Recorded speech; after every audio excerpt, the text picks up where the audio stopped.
think. It's not a tournament. It's what you don't see on TV. The cash is real. The stakes are high. They bet big. They win big. They lose big. High stakes live action poker. Live at the bike. Watch it live on the web or play it if you dare at the Bicycle Casino right here in Los Angeles.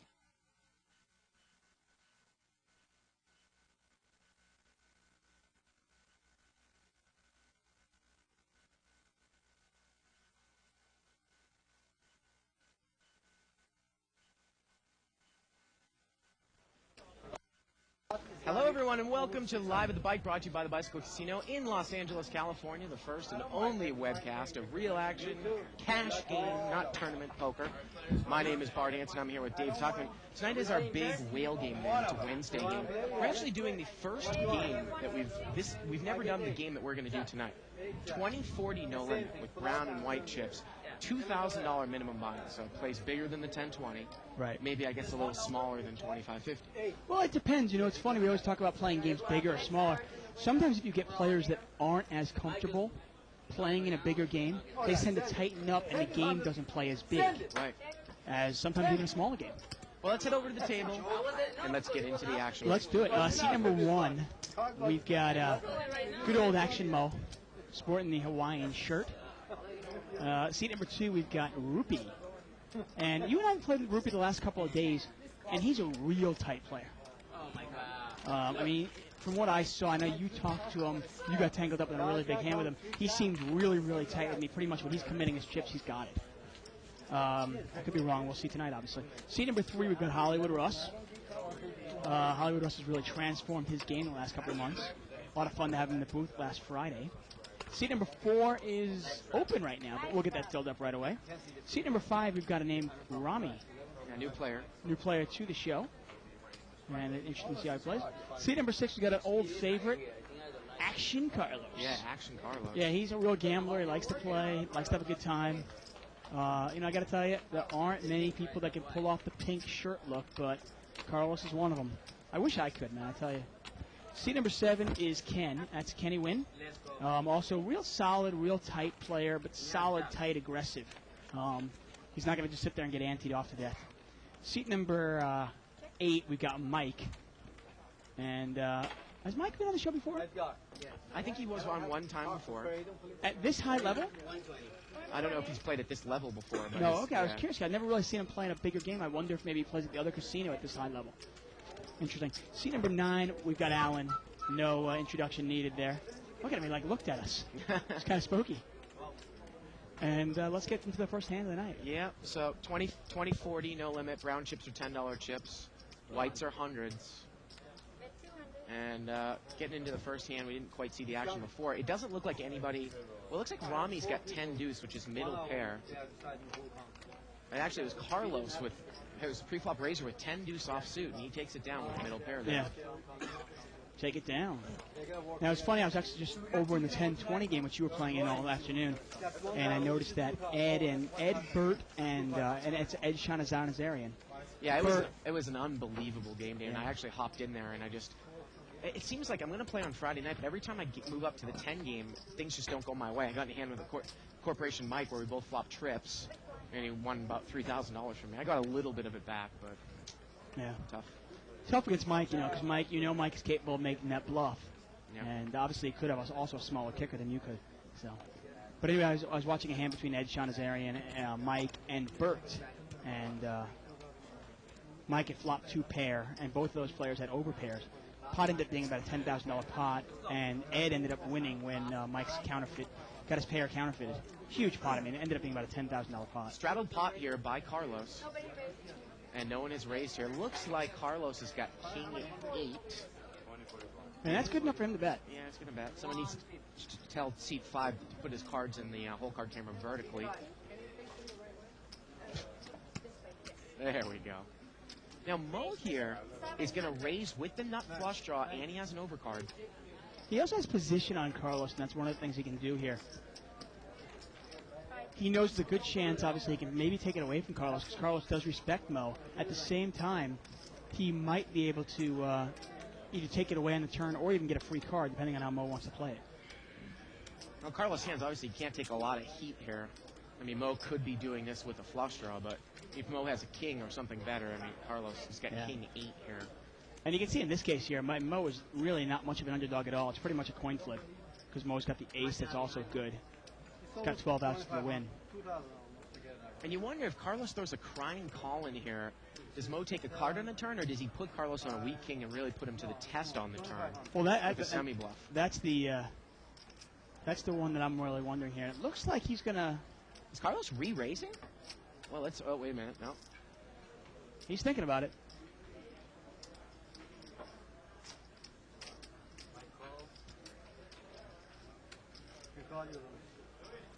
I think he's going to get away from it. Shows the king. Gets away Yeah, he throws it away. And you know what? I don't mind that lay down at all. You're out of position against a pretty good player. And look, the turn was actually an ace. The ace of diamonds. And Mo had actually gotten the best hand. Not kind of the conventional way, but... Again, we love to keep the show interactive. You can email us at live@thebike.com. You can also follow a live thread that's started on the internet by going to 2plus2.com, spelled out. Click on forums, World Poker Tour, etc. Official Live at the Bike thread. What is it, May 19th? It's actually the 17th. 17th, sorry. 2 days ahead of myself. Button moves over here to seat 5. We are playing 8-handed right now. Yeah, that 10-20 game is really good over there. Oh, it's ridiculously juicy. I mean, I was telling Mo, actually, because there was a bunch of players in here that weren't quite sure. It was funny. We have about 30 no-limit players here, or actually 25. And it seemed like 12 of which wanted to play 10-20. Right. 8 of which wanted to play 20-40, and like 5 wanted to play 25-50. And we couldn't really get a collection of minds here to figure out a game. Seat 5 raises there on the button with 8-4 of diamonds to 130, and he takes it down.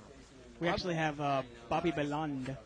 Yeah, he said he was going to play. I don't know if he's over playing a mixed game right now. Yeah, he wanted to play. I think he came with a lady friend of his. Yeah. And she was playing the mixed game with him as well, with Yosh. And I don't think she wanted to play No Limit Hold'em. Yeah, the lady friend doesn't like to play No Limit, so...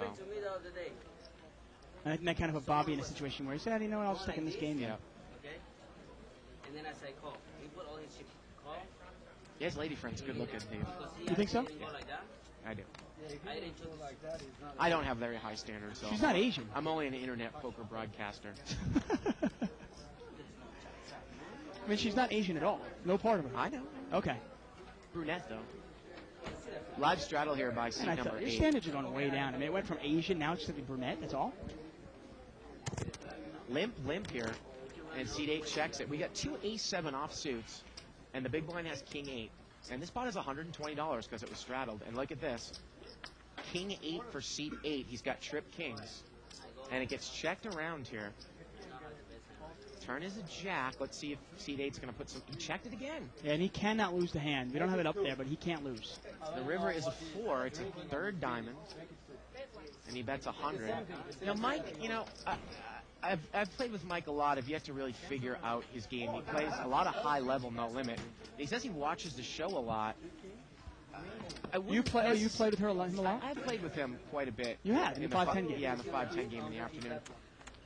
You know, I wouldn't go so far as to say he's a real strong player, but, you know, I'm going to keep my judgment reserved and see how he plays here tonight.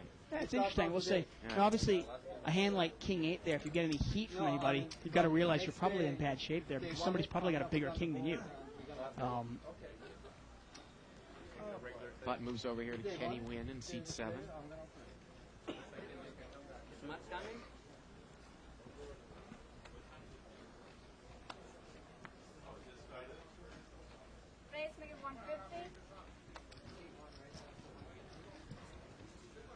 And we get a $150 raise here by Mo. He's got king, queen off suit, and he's going to take it down.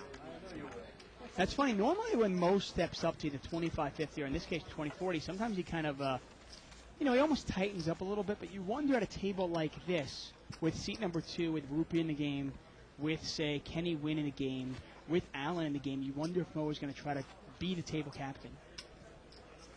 Button moves over here to seat 8. That's Mike. Again, we're playing 20-40. I think I said it was straddle before because I was a little confused, but it's 20-40 no limit. 2 chips in the small, 4 in the big. Got an email here from a post here from Sir Felix the Cat over in 2+2, and I'd love to get to it in a second.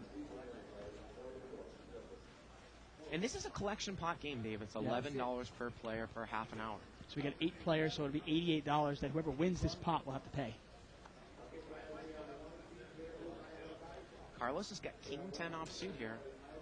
And it looks like he just limps. Kenny Wynn's going to limp in with Ace 4 offsuit. Allen completes. I mean, I think we're going to see a lot of limping in this game. I really do. And Mo checks out of the blind with... Mo does not have King Queen. He's got 3-8. Jack 9-6 here, Rainbow. I think Ronnie had a lot to drink last night, dude. Well, 3-8 and King Queen, I mean, it's really easy to confuse those two. Checked around, turns a 4. Kenny's picked up a pair of 4s, but Allen is going to take a shot at it here. Oh, he has 9, actually. Yeah, he's got middle pair. He's going to bet 120 here, and he's going to take it down. Yeah, and usually if Allen's firing, he's got something, which kind of surprised me when I first said, wow, Allen's betting with nothing. Now, right. Sure enough, he does have something. King on the river, Carlos would have gotten there, but it doesn't make a difference. Now, it's funny, sometimes if you get kind of a passive 20-40 game, it can actually play smaller than, say, a really aggressive 10-20 game. Because you think about it, let's say you have a 10-20 game and you got Corporation Mike or Jonas in the game, and suddenly you start getting, live straddles on almost every other hand. Right. Plus, and then you get almost an automatic raise every other hand. Suddenly that game can play a lot bigger than this game. Absolutely.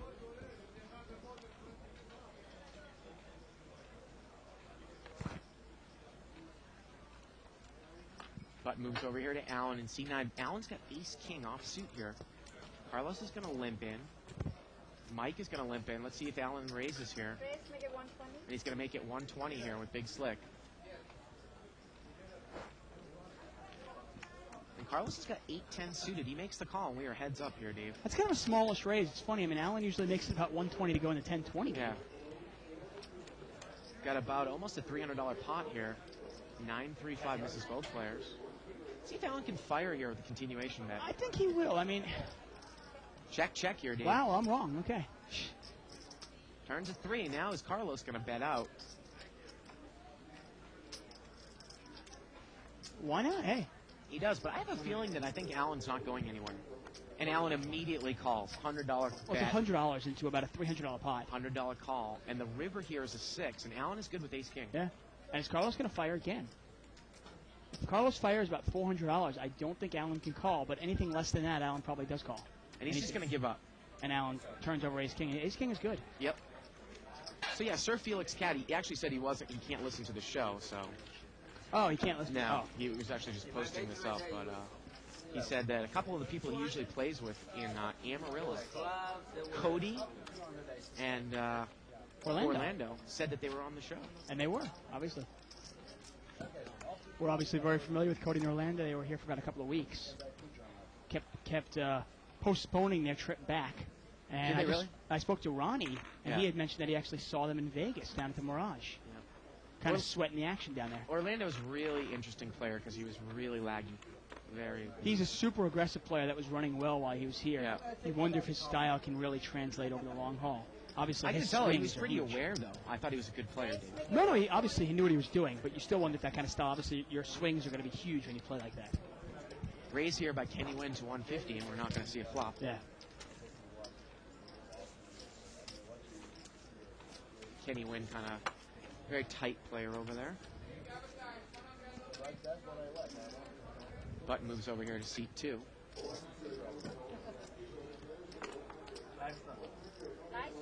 Live straddle here by Carlos.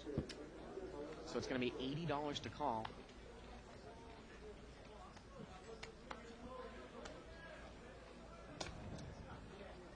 Now seat 8's got Queen Jack here. He's going to limp in early position. Queen Jack offsuit. And it's funny, you watch this game here just for a few minutes, and I know you had that you were kind of having an argument with, not even an argument, but a debate with a bunch of people on 2+2 about what defines a game. Right. And we're going to see it limped around here 3 ways. So it's a $240 pot. 5 deuce 7. Now, Rami's got king deuce. He's got the best hand. And it's going to get checked around here. Turn is an ace. Checked around once again. And the river is an ace. And Rami's going to win here with a pair of deuces. So it's going to get checked down. Yeah, he takes it down. Now, I was going to say, obviously, we were talking about what defines a game. And we always say what really defines a game is who is in the game, Right. what is kind of the de facto raise, and how deep the game is. Because we've seen 10-20 games that play bigger than the 25-50 game. And we've seen 25-50 games that play smaller than even an aggressive 5-10 game. It's gonna be a big drop. Button's going to move over here to Russ in seat 3. You know, and anybody that kind of debates that with you, if you were to watch this game just for the first 10 minutes of it, compare to say that I remember the Friday game that you played in, I want to say 2 or 3 months ago. Right. It's not even a comparison. Yeah, this game is playing smaller here. Oh, much smaller than the game Yeah. that you were playing in, and even though the blinds were smaller. The blinds Yeah. do not define the game, really. Folded around here. Rami completes in the small blind with ace-king suited, and Carlos checks the big blind. There's the king. 5-4. And ace-king's going to come out and bet. And Carlos gets away from it. Are you playing, bro? Button moves over here to Rami. Once again, we're live at the bike. I'm David Tuckman here with Bart Hansen. We're playing No Limit Hold'em. Blinds are 20 and 40. This is a minimum buy-in game. You have to buy in for at least $2,000. A lot of the players on the table have a lot more than that. Probably have close to about 40 grand on the table, maybe 35. Button moves here to seat 5, Dave. Looks like we got pocket jacks here for seat 9, and he's away from the table, Alan. Away from the table. And Mo's going to bring it in with 9-7 off suit. He's going to make it 130 to go. That's like the story. I think that should be like Allen's logo for life. Yeah. Away from the table. Says so much about him, doesn't it?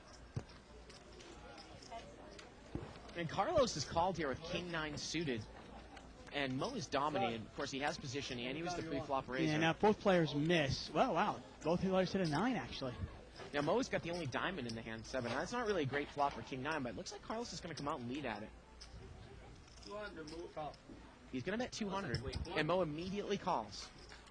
Spot is approaching $650. Mo's got a lot of outs here. He gets 7 or a diamond.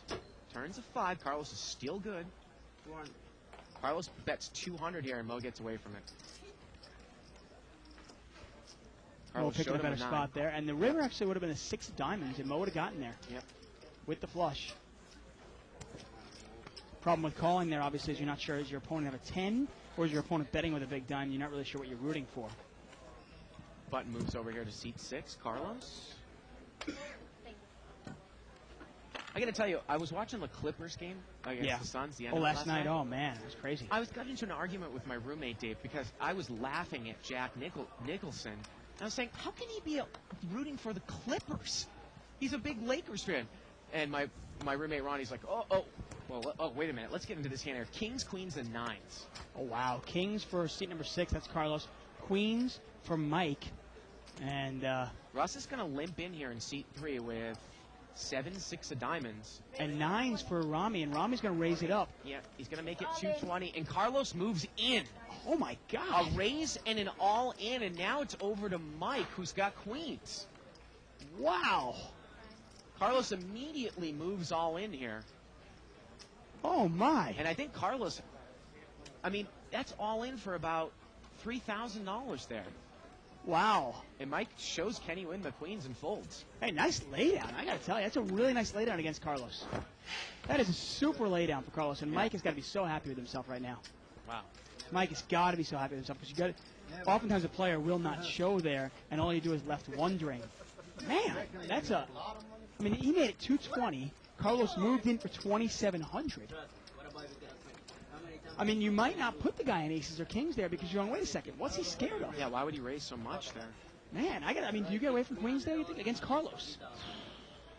I don't know. I might because I saw Carlos made the same move at the other table with kings both times early this There you go. afternoon. Well, Carlos does overbet. When Yeah. he has it, he doesn't really kind of slow play. No, he really does overbet. Ace-king here for C5. Wow.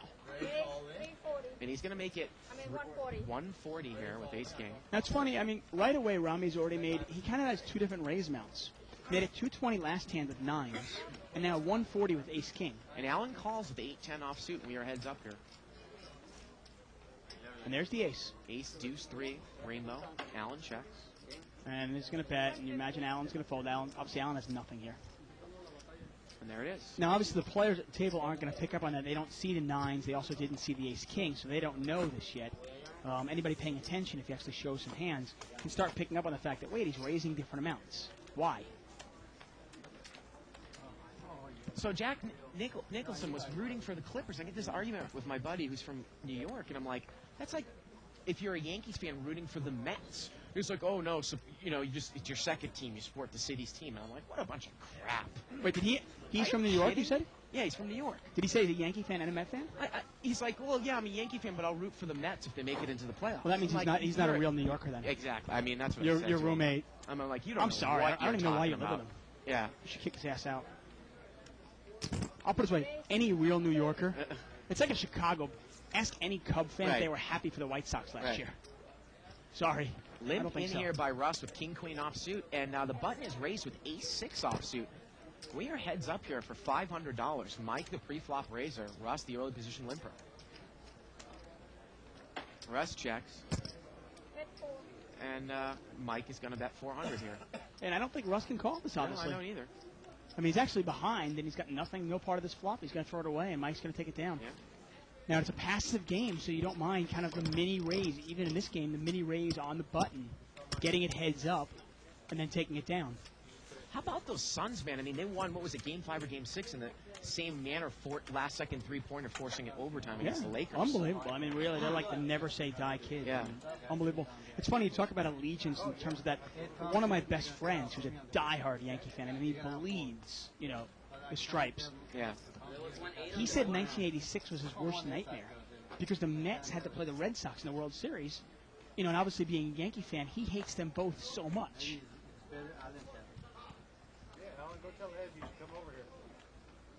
I don't know anybody that's like a Jet fan and a Giant fan, though. Yeah, That's a joke.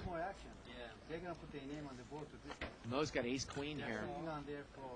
And Carlos has raised it with deuce 4 of hearts. Oh, wasn't it raised there? No, just a limp. Yeah, I limped around. They got a $160 pot. Mo chooses not to raise out of the small blind with ace-queen. Flop comes king 3-3 here. Well, he still has the best hand, but if anybody puts money in the pot, you imagine Mo will probably throw it away. Checked around. Turns a 5. Now, Carlos is open-ended. Is there any chance that Mo puts any money? No, he's not going to. Gets checked to Carlos. He checks, and Allen checks. Now, Ruby's got a straight flush draw, and he picks up a straight. Well, he actually picks up a flush. a flush. It's a double-paired board, though. He's going to throw $100 out there. Yeah, but do you think anybody has a king or a 3 Probably here? not. No. Yeah, I mean, I got to think I'm good here. Yeah. He might even get a call from Mo.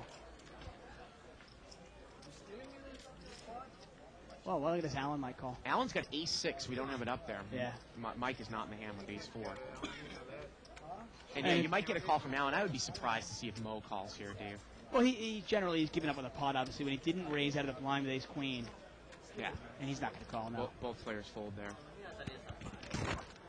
And you and I both know, I mean, we were watching Ruby play the last couple of nights. He's betting there. He's not stealing it. He's probably made a flush. Either that or he kind of picked up some sort of pair. Knows it's good. Look at this. Our potato of the thread is posted here. And it's always interesting trivia he posts about sports things. But the most interesting thing over here is people that don't have a real good grasp of baseball always look at this and say, what? 1984, Cincinnati Reds Mario Soto throws 4 strikeouts in 1 inning. How is that possible? There's only 3 outs in an inning, right? Do you want me to ask this, or are you just being I'm just facetious? throwing it out okay. there. I assume you don't know the answer.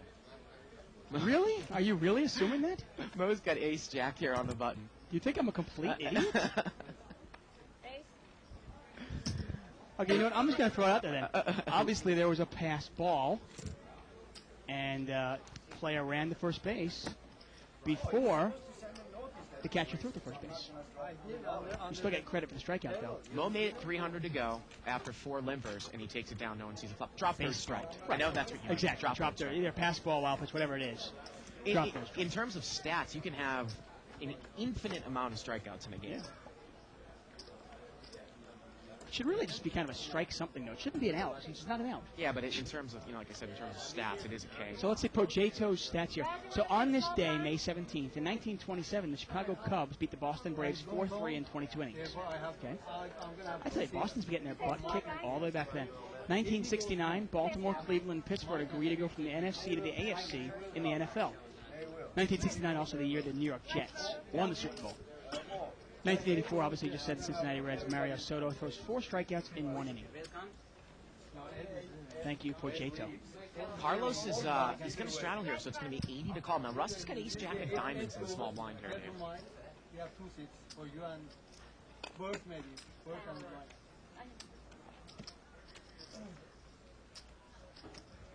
And we're going to see a raise here to 200 by Rupee in seat 2. Made it 200, and Russ calls. Russ calls. And we are heads up here. And about a $480 pot. Yep. Actually, it's $520 pot with a big blind as well. And a straddler. 10-9-5. Rupee's got top pair here. Yeah, nice flop for Rupee. And he bets 400. I was really curious to see what Rupee would do if Now, he had what is missed. Russ going to do? Is he going to make a move here? The new Hollywood Russ? Well, I mean, you wonder here, I mean, is there a possibility that Russ could have smooth called with queens or kings? I mean, yeah, right? It's always a way to play it. He's not going to get involved. No, he's going to pick a better time. And there it is. Button's going to move over here to Russ. Rupee is the gentleman I was talking about yesterday, if anybody heard. We kind of had that hand that I went through where I actually flopped bottom 7 on the board of Queen Jack 10. Exactly. And laid it down on the turn to his all in. And he had 8-9. He won the big pot. I would have filled up on the river, but I think it was the right lay down. Yeah, I agree with you. Yeah. I think it was let down as well. It was amazing that the third guy in the pot actually had pocket aces. Made it like, $1,500. There was like 4 re-raises on Yeah. the flop. I mean, at some point you got to realize, my aces are probably not good right now. Ace 10 for seat number 5 in the small blinds. Mike's going to call this with king queen and under the gun. And this game's kind of playing. It's funny. It's not really shorthanded. There's 8 players, but it just seems like it's shorthanded. With my luck, when I play on Friday, which I'm going to play on Friday, it'll be a game that I've played in before, as opposed to this game, which you can almost kind of run over. 4-way action here. 9-5-5 limped around. Yeah, everybody's missed this. Rami's got the best hand with ace 10. Checked around, turns another 5. Hey, at this point, is there any way that ace high is good here? Yep. And it checks around. And the river's a 5. And now Rami's going to come out and bet with ace high. And wow. And Mike is going to call him with the king. Yeah. Wow. I mean, ace is the nuts here, right? It's not pretty much the nuts. It's It the is nuts. the nuts. When you have an ace in your hand, it is the nuts Yeah, here. absolute nuts here. Yeah. You could have pocket 9s in your hand and ace beats you. Yeah. How about that's for a bad beat? You have pocket 9s here and comes out 5-5. I had a word in my ear that we had a doozy of a player coming into seat 4, but I haven't seen him yet. The build-up is just killing me. Did anybody fill me in on who the players I were? tell you. Yeah. It's funny. Why do you say it's with my luck? As if you were like an unlucky person? And if they want it, they're gonna I always find people saying that. It's always weird. I go, I like to say the opposite. I go, well, with my luck, the game will be great, and I'll make $4,000. I like to think I'm a pretty lucky guy. That was my last hand. I know. Pocket 10s here for Mike. Under the gun in C8. Yeah. And He's going to raise it up. Make it 240. And he makes it 240. Now, let's keep track of what Mike raises with, say, pocket 10s, and what maybe he raises with, say, ace jack, ace queen, ace king. I don't think anybody's going to call this, though. No, nobody calls this. See Russ and Rami not getting involved with weak aces. Once again, you can check out our website. Go to liveatthebike.com. Oh, wow, that is a doozy of a player. Yeah, this brings a lot of action to the game. I don't know this gentleman's name. And I was the bottom that night, too.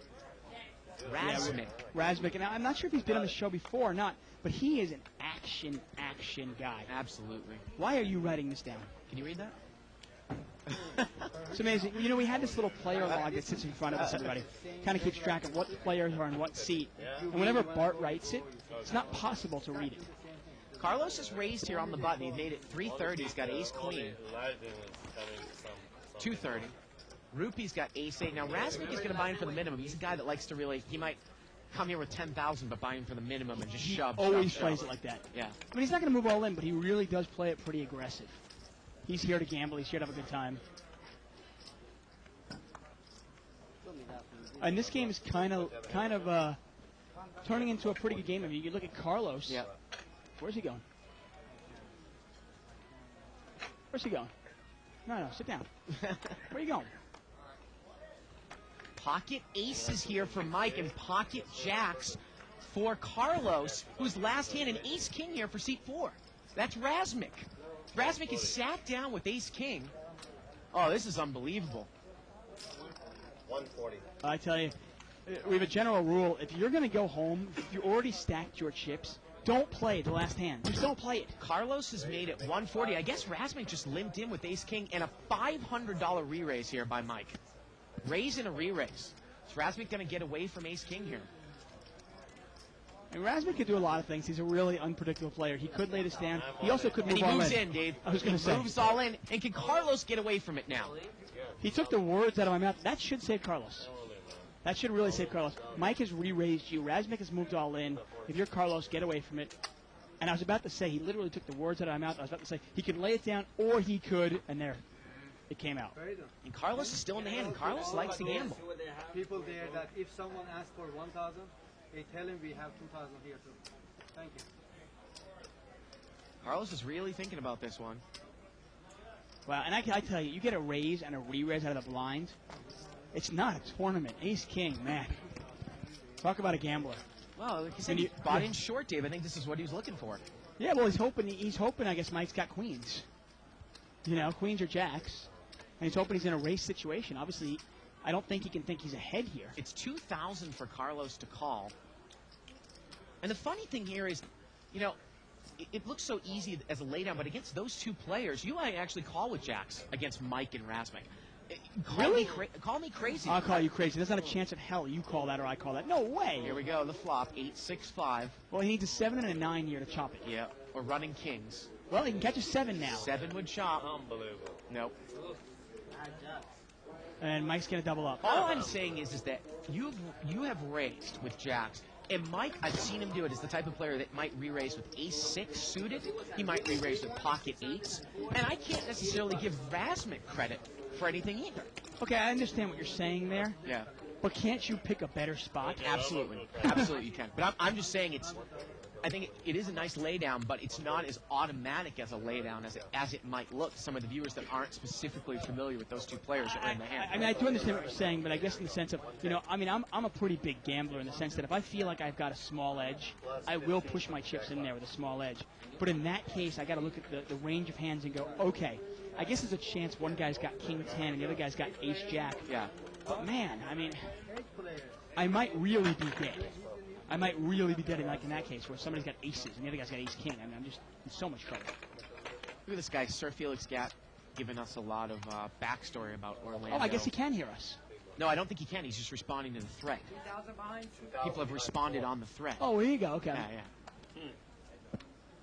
A lot of backstory about Orlando and Cody. Bud moves over here to Mike in seat 8. Pocket kings for seat 5. And Razmik here. Did Razmik raise here? What does he revoke for another 1,000? 2,000, I mean? He got in for 2,000. He's limped in with, I guess, 6-7. And kings is raised. Yep. He is raised here. Rami is raised. Raise, make it 180. He made it 180. Now, Mo's got a suited connector from up front here, Dave. 9-10 suited. He's not going to get involved. And I tell you, for the goodness of the game, you got to kind of hope Razmik wins a couple of pots. It's 140 more, and I would not be at all surprised if Razmik calls here. And he is going to make the call. And he's got about, what, 1,800 and 1840 left, 1850 left? He calls. So here we go. We got about a $450 pot going heads up. Oh, wow. Ace 5-4. And look at Razmik. He's open-ended. You know what? If Razmik raises He this, check raises all in here, Dave. Rami's got to throw it away. Cannot call this. Excellent. And let's see what's going to happen here. But it's a really good flop for Razmik in the sense that he can really get Rami off his hand. He has checked. 180. And Rami's going to mini bet 180. I got to tell you, would you bet right into this hoping that your opponent actually has jacks, queens, or kings? And hey, if he calls you, you've still got outs. $180 bet here into a $500 pot. 500. And Razmik check raises.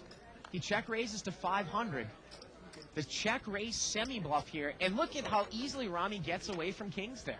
How do you blame it? And look, the 8 on the turn, actually. Look at Wow. it. The 8 on the turn and the 3 on the river. Unbelievable. He gets it both ways. Yep. I mean, you can't blame him. I'm not going to call with kings either there. What's the quote? What's the tuck quote? Stick it in your ass and call me Charlie? Oh, Mary. I guess that's one of my quotes, I suppose. You'll have to subscribe to the archives to hear them all. I think we've got many a quote through the last, say, 15 months of the show. Oh, man. Email here from Tom Fahrer saying, what do you guys think? I had read that straddling is rude and it's not good poker. And I heard you should always raise the straddle. Interesting. I don't think it's rude. Yeah. I think it's fine. Yeah. It really depends on the game you're playing in, and always raise the straddle. I don't think you should always do anything in poker. It really is player dependent and game dependent. But thank you for the email. 7 players. And we're limped around here. Queen 4-3.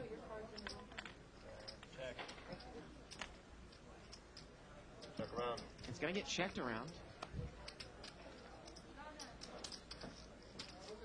Turns to 5 here, Dave. Well, Allen is open-ended now with a pair. 210. I'm trying to think how that. Rami's got a pair of 9s, and he's going to put some money in there. He bets $210. Now, Carlos is thinking about it because he's got he's got second pair with a gut shot, and he's thinking about it. He goes, wait a second, would this guy check a queen? No, he wouldn't check a queen, but in this case he has 9s, and you're behind anyway. Now, Allen looks like he's going to call here. He's open-ended, but if the 6 comes, how does he know if he's any good? But that's not going to stop Allen here, and the pot is quickly about $700. Action goes over to Rupee. I don't think Rupee knows it's his turn, Dave. No, he doesn't. Yeah. I don't think he knows. There you go. Throws it away, and Razmik, we don't know what Razmik has actually. Nope. But he's not going to call, so we'll assume nothing. And we're heads up here. The river's a king, and 9s are good. Yep. And if you're Rami, I think you probably put a little bet in there. Yeah, and I like it. I really do. A little $200 bet here. I think maybe you hope to get called by a 5 or a 4. You also don't want to face a big bet. And look at that. Allen actually calls him with a 3, thinking maybe this guy missed a draw. Maybe he had a 6 or something like that, and he's missed his draw. And Allen pays him off. Now we can look at that and go, what a terrible call. But at the same time, oftentimes players will not bet the river unless they've missed. But that was such a small kind of call me bet. I mean, you only bet about 1/3 of the pot. Dave, I got an email here from Dan. I didn't even know it. I had been promoting Rounders the Poker Show, which you can go to bigpoker.ca. I was on their show on Sunday night, which broadcasts on Vancouver Sports Radio, and it's also a podcast. And they have put the May 14th radio show online. So head over there and you can listen to me, about a 20-minute interview with Mike and Adam over there. Yeah. Check it out. Bigpoker.ca. Just by some wild chance you don't get to hear enough of Bart? Right. Go listen to him more. Yeah. 40 to cost it. We got the cards on the window. Button's over in seat number 1. That's Mo. Thank you. Limps around. Now, in this hand, it's funny. Now, Rami, you saw him raising it with 10s earlier on and 9s, but 8s he's decided to just call, to limp in. But can he win? He sees all that dead money in there. He knows his image is tight, and he's going to raise this up with King-Jack in late position. He buys himself the button by doing that. But Razmik's going to call. Razmik's got 10-5. Yeah, 240, what? That might bring in Rami now. I think if you're Rami, I think you can call this. I think you're deep enough. You can call 200 here. You're already getting about 3-1 on your money, and he's not going to call, though. 2 players. You don't have to call, obviously. It's kind of a player-dependent thing. But Ace, Queen, 5 out there. And Razmik's actually outflopped Kenny, but Kenny's got position on him.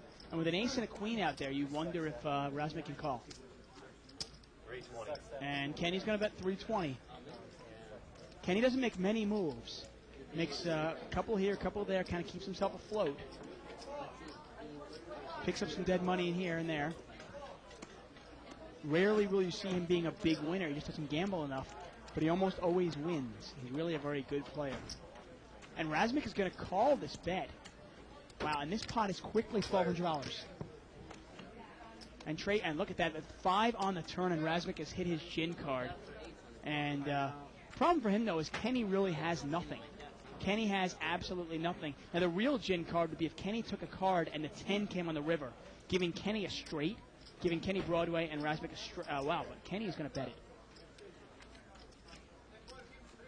And I'm really surprised Kenny is betting this. He's not taking the card. Maybe he puts Razmik on spades. Thinks maybe he can get him off it. And he's going to bet $420. And Razmik looks pained. What do I do? What do I do? And Razmik's going to move all in. And he moves all in for probably about $1,800, but that's going to do it, obviously. Kenny's got nothing. River was a deuce of clubs. Was not the gin card. Obviously, that 10 on the... If the 10 came, that really would have gotten all sorts of action. Yes, sir.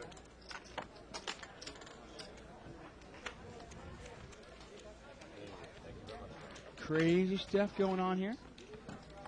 Check out our website, liveatthebike.com. I've actually updated my blog, and I'm actually going to update it again either tonight or tomorrow. Kind of put a little teaser in there.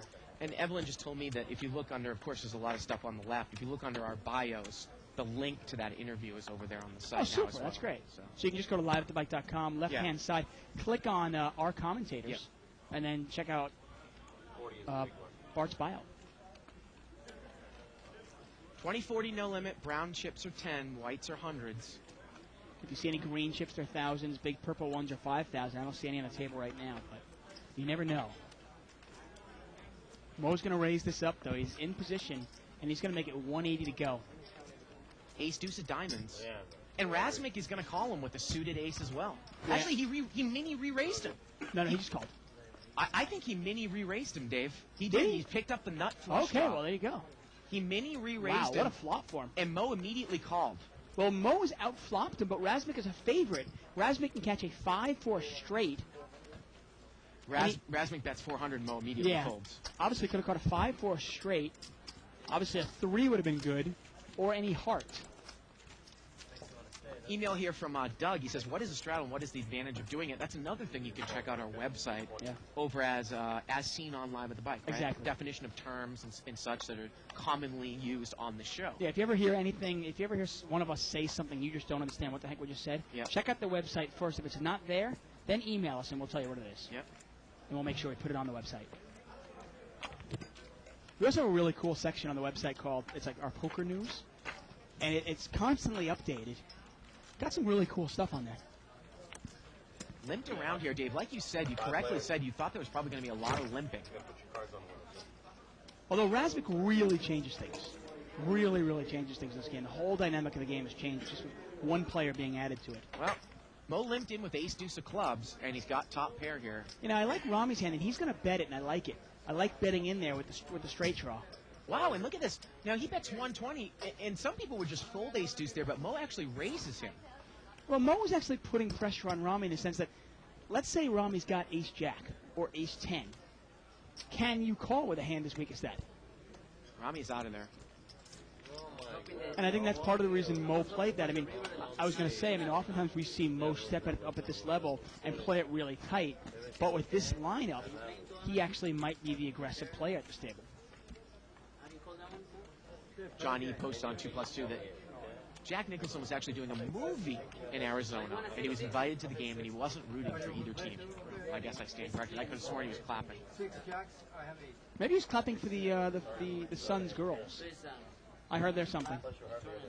They actually went out of their way, they actually added, I think they were pressured by some human rights groups to kind of, diversify their cheerleader group, so they actually added a brunette this year. Yeah. 19 blondes now and 1 brunette. Razmik limps in here on the button. He's got queen 6 offsuit, and we got three-way action. Queen 7-9. Well, Razmik's got top pair here. Now, Rami, from the small blinds, got second pair and an overcard. He checks it. Carlos checks.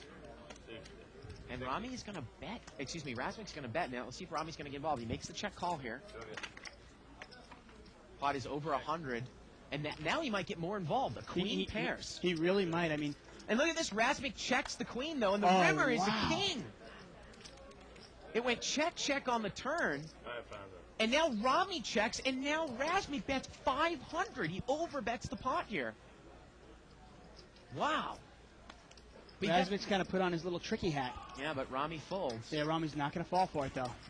The funny thing is, you wonder if Rami actually would have gotten involved more so Right. if Razmik actually bet it. Bet the turn. Build yourself a pot on the turn, right? As we always talk about. Well, if he bets the turn, I think, Rami might say, this guy's probably got a 9 also. My kicker's probably good.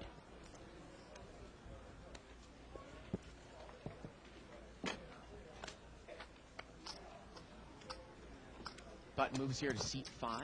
Now, Mike's got king, queen of hearts, and he decides, actually, he limps in. Limped in. Alan's going to limp in with an ace deuce offsuit in early position. I know we had that big debate over ace deuce. I wouldn't be playing ace deuce here. No.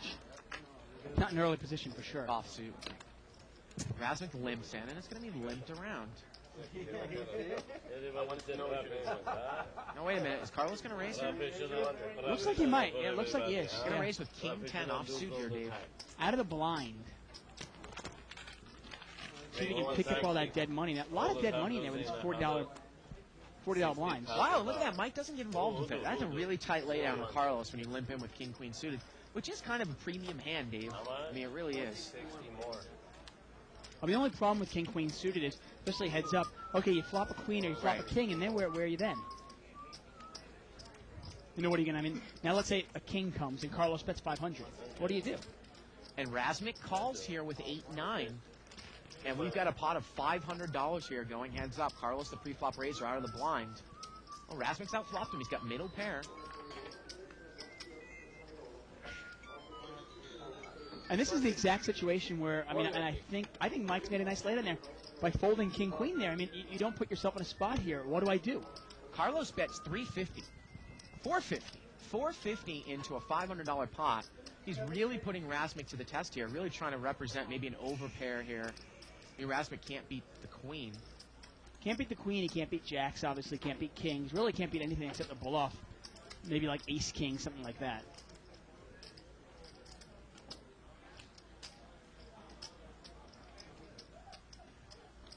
$450 to call. Oftentimes, raising out of the blind really suggests a lot of strength. Now, in this case, he only had king 10. And he makes the call here, Dave, and this pot is approaching $1,400. Carlos is going to need some help here. Here we go to the turn. The turn's a 7. Doesn't really change anything if you think 8-9 is good. And he's going to fire here. He's got a stack of white chips, and let's see how much he's going to put out. And he's really playing it. 2,000, Dave. I got to tell you, if you're Mike, you're probably glad you threw away king queen right now, aren't you? He bets. He's all in for $2,090. The pot right now is $3,500, about $2,100 for Razmik to call. And Carlos is on a pure bluff here. I tell you, if there's ever a lesson from this, once you decide to go home and you stack and you rack your chips up like that, once you've mentally decided to go home, go home. Do not play anymore. $3,500 pot, $2,100 for Razmik to call. And this guy has really, really overbet here. But Carlos does it with his big hands. He would do this with aces or kings here, I think. Definitely. He might do this with pocket queens. Yeah. He has no problem putting all his money in pocket queens. Yeah. I got to tell you, I didn't know if Carlos was actually capable of making this big a bluff. And I got to tell you, if Razmik makes this call and he ends up having that $6,000 in front of him, this game is going to go crazy. Yeah. He's really going to have the action. He's cutting those chips out. I mean, wouldn't you put him? I got to tell you, if I was playing against Carlos here, if I'm at the table and I'm not in the booth, I would probably put Carlos on either aces or kings here, right? See, maybe we can get a shot of Carlos over there, see what a bluffer looks like. And I will tell everyone if Razmik makes the call. Well, he's eating over there. He's got absolutely nothing. What does that mean? Is that a tell? Well, he is eating onion rings. Yeah. I think onion rings are a definite tell. Peering over at Razmik. He does have outs. He's got 2 overcards, Dave. Yeah, he can win this. How about if Razmik makes this call and he loses? Definite possibility. $3,500 pot, $1,500 to call. We see it happen all the time. And you would think that someone's probably struggling with a hand like ace-queen here. Yeah, or king-queen. I mean, something, certainly top pair, for sure. I don't know if Razmik is all that familiar with Carlos. That's a pretty sexy shirt, don't you think? Armani Exchange, man. Yeah. He wears it well. I said, I'm going to put you on the bottom. You know, some guys can pull it off and some guys can't. And he's one guy, he can pull that off. I asked you to come here, didn't you? No? Ed, get out. Ed, get out. Everybody. And I think he's got the leather vest on over it. Huh? Of course. That's what's going to happen. And he gets away from it. An aggressive play there by Wow, Carlos. look at the Takes bluff. it And he down. shows the bluff. Oh, he's going to show it? Show it. And he shows two players. Well, he's going to have to show everybody You here. know what was the Queen 8, 7, 7. Yeah, go ahead. Wow. I might put And he Rasmus on shows tilt a a little big bit. bluff there. And Carlos, I got to tell you, man, you got to have heart to play this game. Wow. Got to have harder. You got to be crazy. One of the two. One right? of the, and a little bit of both, I Yeah, guess. yeah. You know, Carlos put his balls out there on the line Son of a gun. and lives to tell about it. Son of a gun. Hey, Carlos. And Alan says, nice play, Carlos. And what does Alan say? I knew you had nothing. I knew you only had king high. I knew it. I would have called it just a pair of deuces. I learned from you. But how about if I lose? Sometimes I lose. Butt moves over here to Carlos. Limped around here, Dave. 4 players. Four-way action. Ace, 7, 8 here with a couple of diamonds. Well, Russ is open-ended here. He's got the 6-9. No diamonds in his hand, but if he bets this, and he does, it'll probably be good enough to take it down. He's going to bet 140 with that open-ended straight draw. And he's going to take it down there. Take it down, Mr. Brown. Once again, we are live at the bike. I'm David Tuckman here with Bart Hansen. You can catch us every Monday through Friday from 7 to 10 Pacific time. We stream live cash games every day. Kind of a different game every single day. Let's take a look at the chip count here, Dave. Yeah, we got 40,000 on the table about. Yeah, Rami is ruling the table over 7,000. Let's take a look at the differences here. You can't call me. Mo and Seat 1 up 3,000. Yeah, right away. Mike up 1,600. Carlos actually leaving a winner now. He's up $600. And our big loser so far, Kenny and Razmik. That's my cell phone. And obviously there probably was a hand between Kenny and Mo before the show had started that we didn't see. I can only assume. Nothing here. Kenny Wins moved over to Seat 6 from Seat 7. Razmik is limped in here in Seat 4. And Carlos is always fun in the game. Too bad we're losing him. I'm okay. And it's going to get limped around here. Razmik, we can't see his hand. Three-way action. 8-3-3 here on the flop. Wow, well, trip threes for nobody. Sorry. 8-7 for Mo. He checks. Don't use it. Don't change it. For luck, I use it. You see, he's a man. He's a man. I think Razmik's got a 3. I checked it. Yeah, he checked. It's on some good. You gotta show your cards. Razmik checks. No, he doesn't. Okay. He's got Queen 8. He's got the best hand, though. Checks checked around. it. Turns a 10. I mean, is he checking it thinking he's like slow playing it? And now Mo's going to come out and bet here with 7-8. 130. He's going to bet 130. Little tester bet. Razmik's kicker is probably going to play here. He calls. Unless the board pairs. And Mo bets Eight. 200 blind, and the river is an ace here, and the queen is good.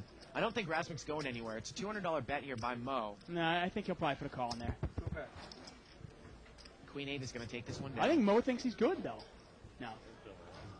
But not. Nope. Nice email here from Omaha Larry. We had him on the show on Oh, wait a Monday. minute. No, the ace chops it up there, Dave. Oh, you're right. Thank you. The ace There you chops it up there. Yeah, yeah. go. Chop, chop. Says, what's up, guys? Had a great time playing on Monday. Just wanted to say hello. Well, hello back to you. It's good to see you. It's always nice to see, put a face to the name. Just so we don't get these emails. You want the big one? And change. Yes, sir. Now, buddy? Butt moves over here to seat 8. PD. He doesn't want it? Mike. Russ, do you want the big one? Mike. ML. Double A is not here. They're on the way. Got an email here from Harold. Get to it in a second.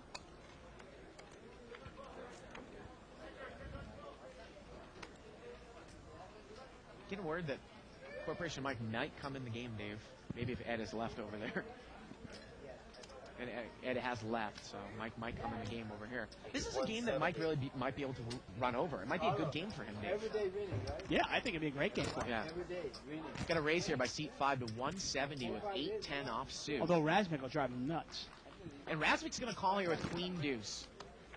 And here we go. Over a $400 pot, heads up. Players. Yeah, he's calling him with the Isaac. Well, Rami's flopped a draw. He's open-ended. He was the pre-flop raiser. Razmik has absolutely nothing here. Yeah, Rami's probably the favorite here, and he is. You see no pair against no pair, but with the draw is going to be a little bit of a favorite here. But Rami pretty bet- much a coin flip. Rami bets 300. And I don't think Razmik can call this. Nope. So the email here from Harold says, quick question. He's going pro next month. What advice, if any, can you give other than the usual, hey, always play good?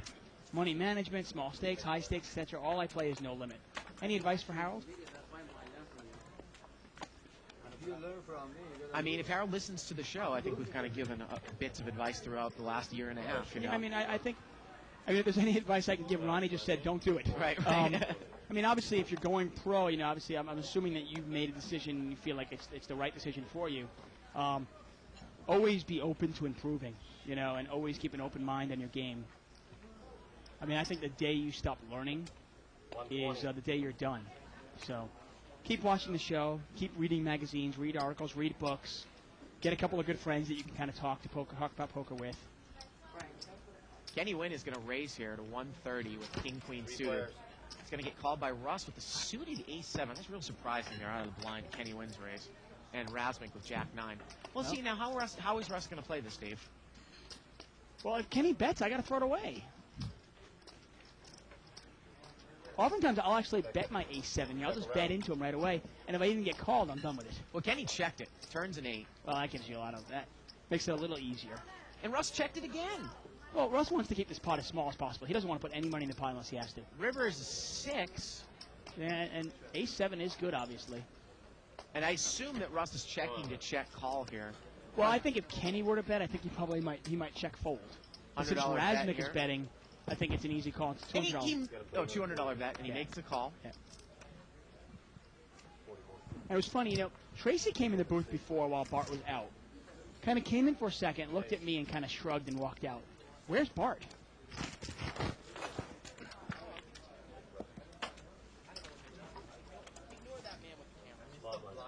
No, this is not a button here.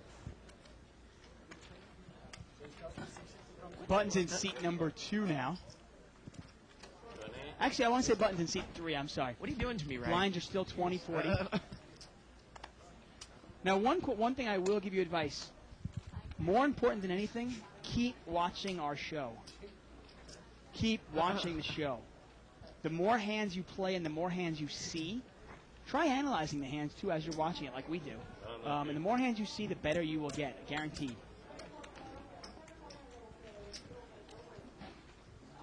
Yes. Two players. Limped around here. Actually, we had a raise.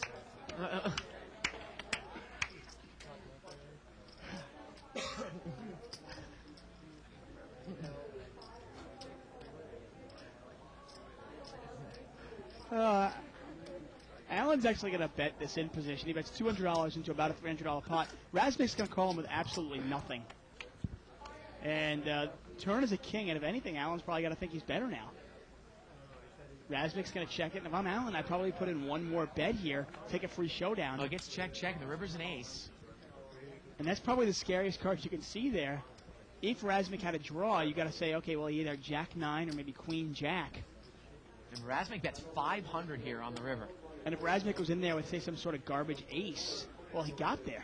You never know. I mean, maybe Razmik calls him with ace Jack the whole way. And now he's gotten there. It's one of the reasons why I probably bet the turn, take the free showdown. Well, Alan's deuced this bluff, and he's going to call. Calls you player. He made the call. I got to hand it to Alan because he's probably made $500 more than I would have made on this hand. Let's see. They are in the game. I don't know if I can check that and then call a big bet on the river. I mean, it really puts you in a tough spot. Kings and 10s there for Allen. He's going to take it down. Nice pot there. And Razmik is one of those few players where if you do give him a little bit of rope, he will hang himself. He definitely will, if you check to him twice, he'll probably take a shot at it. That's Brian. I'm not giving you my card. Button moves over here to seat 4. Razmik. So I know you're a big Boston Red Sox fan. Obviously, everybody watching the show knows that. Did you hear about Josh Beckett's tirade today? I didn't, actually. absolutely hysterical. You know, he's had ongoing blister problems. He always has. And I guess there was a report that he had a blister. And he was so upset. He goes, you know what? I don't have a fucking blister. My blister's fine, okay? My fingers are fine. And he said that he's not talking to the media the entire year because he's fed up. Four-way action here, and Kenny Wynn has flopped a straight here, and he checked it. Couple spades out there, Broadway board. And Allen takes the card. He's checked. And the turn here is an 8, and Allen has made the straight, but Kenny has the nuts. And I think that's what Kenny was trying to do. And normally that would be an action killer, but in this case it's actually kind of an action inducer. And look at this. Kenny bets 110, and Allen raises to 400. Wow. And I got to tell you, if I'm Kenny, I'd probably push all in right now. I don't want a spade or a club to come up and kill my action.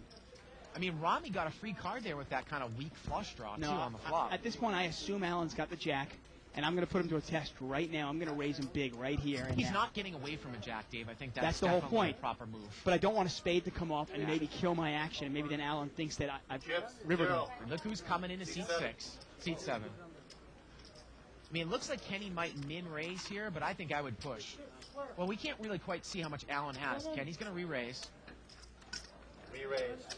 And I love the play. And I got to tell you, this is where you got to be careful, obviously. And Allen just moves in.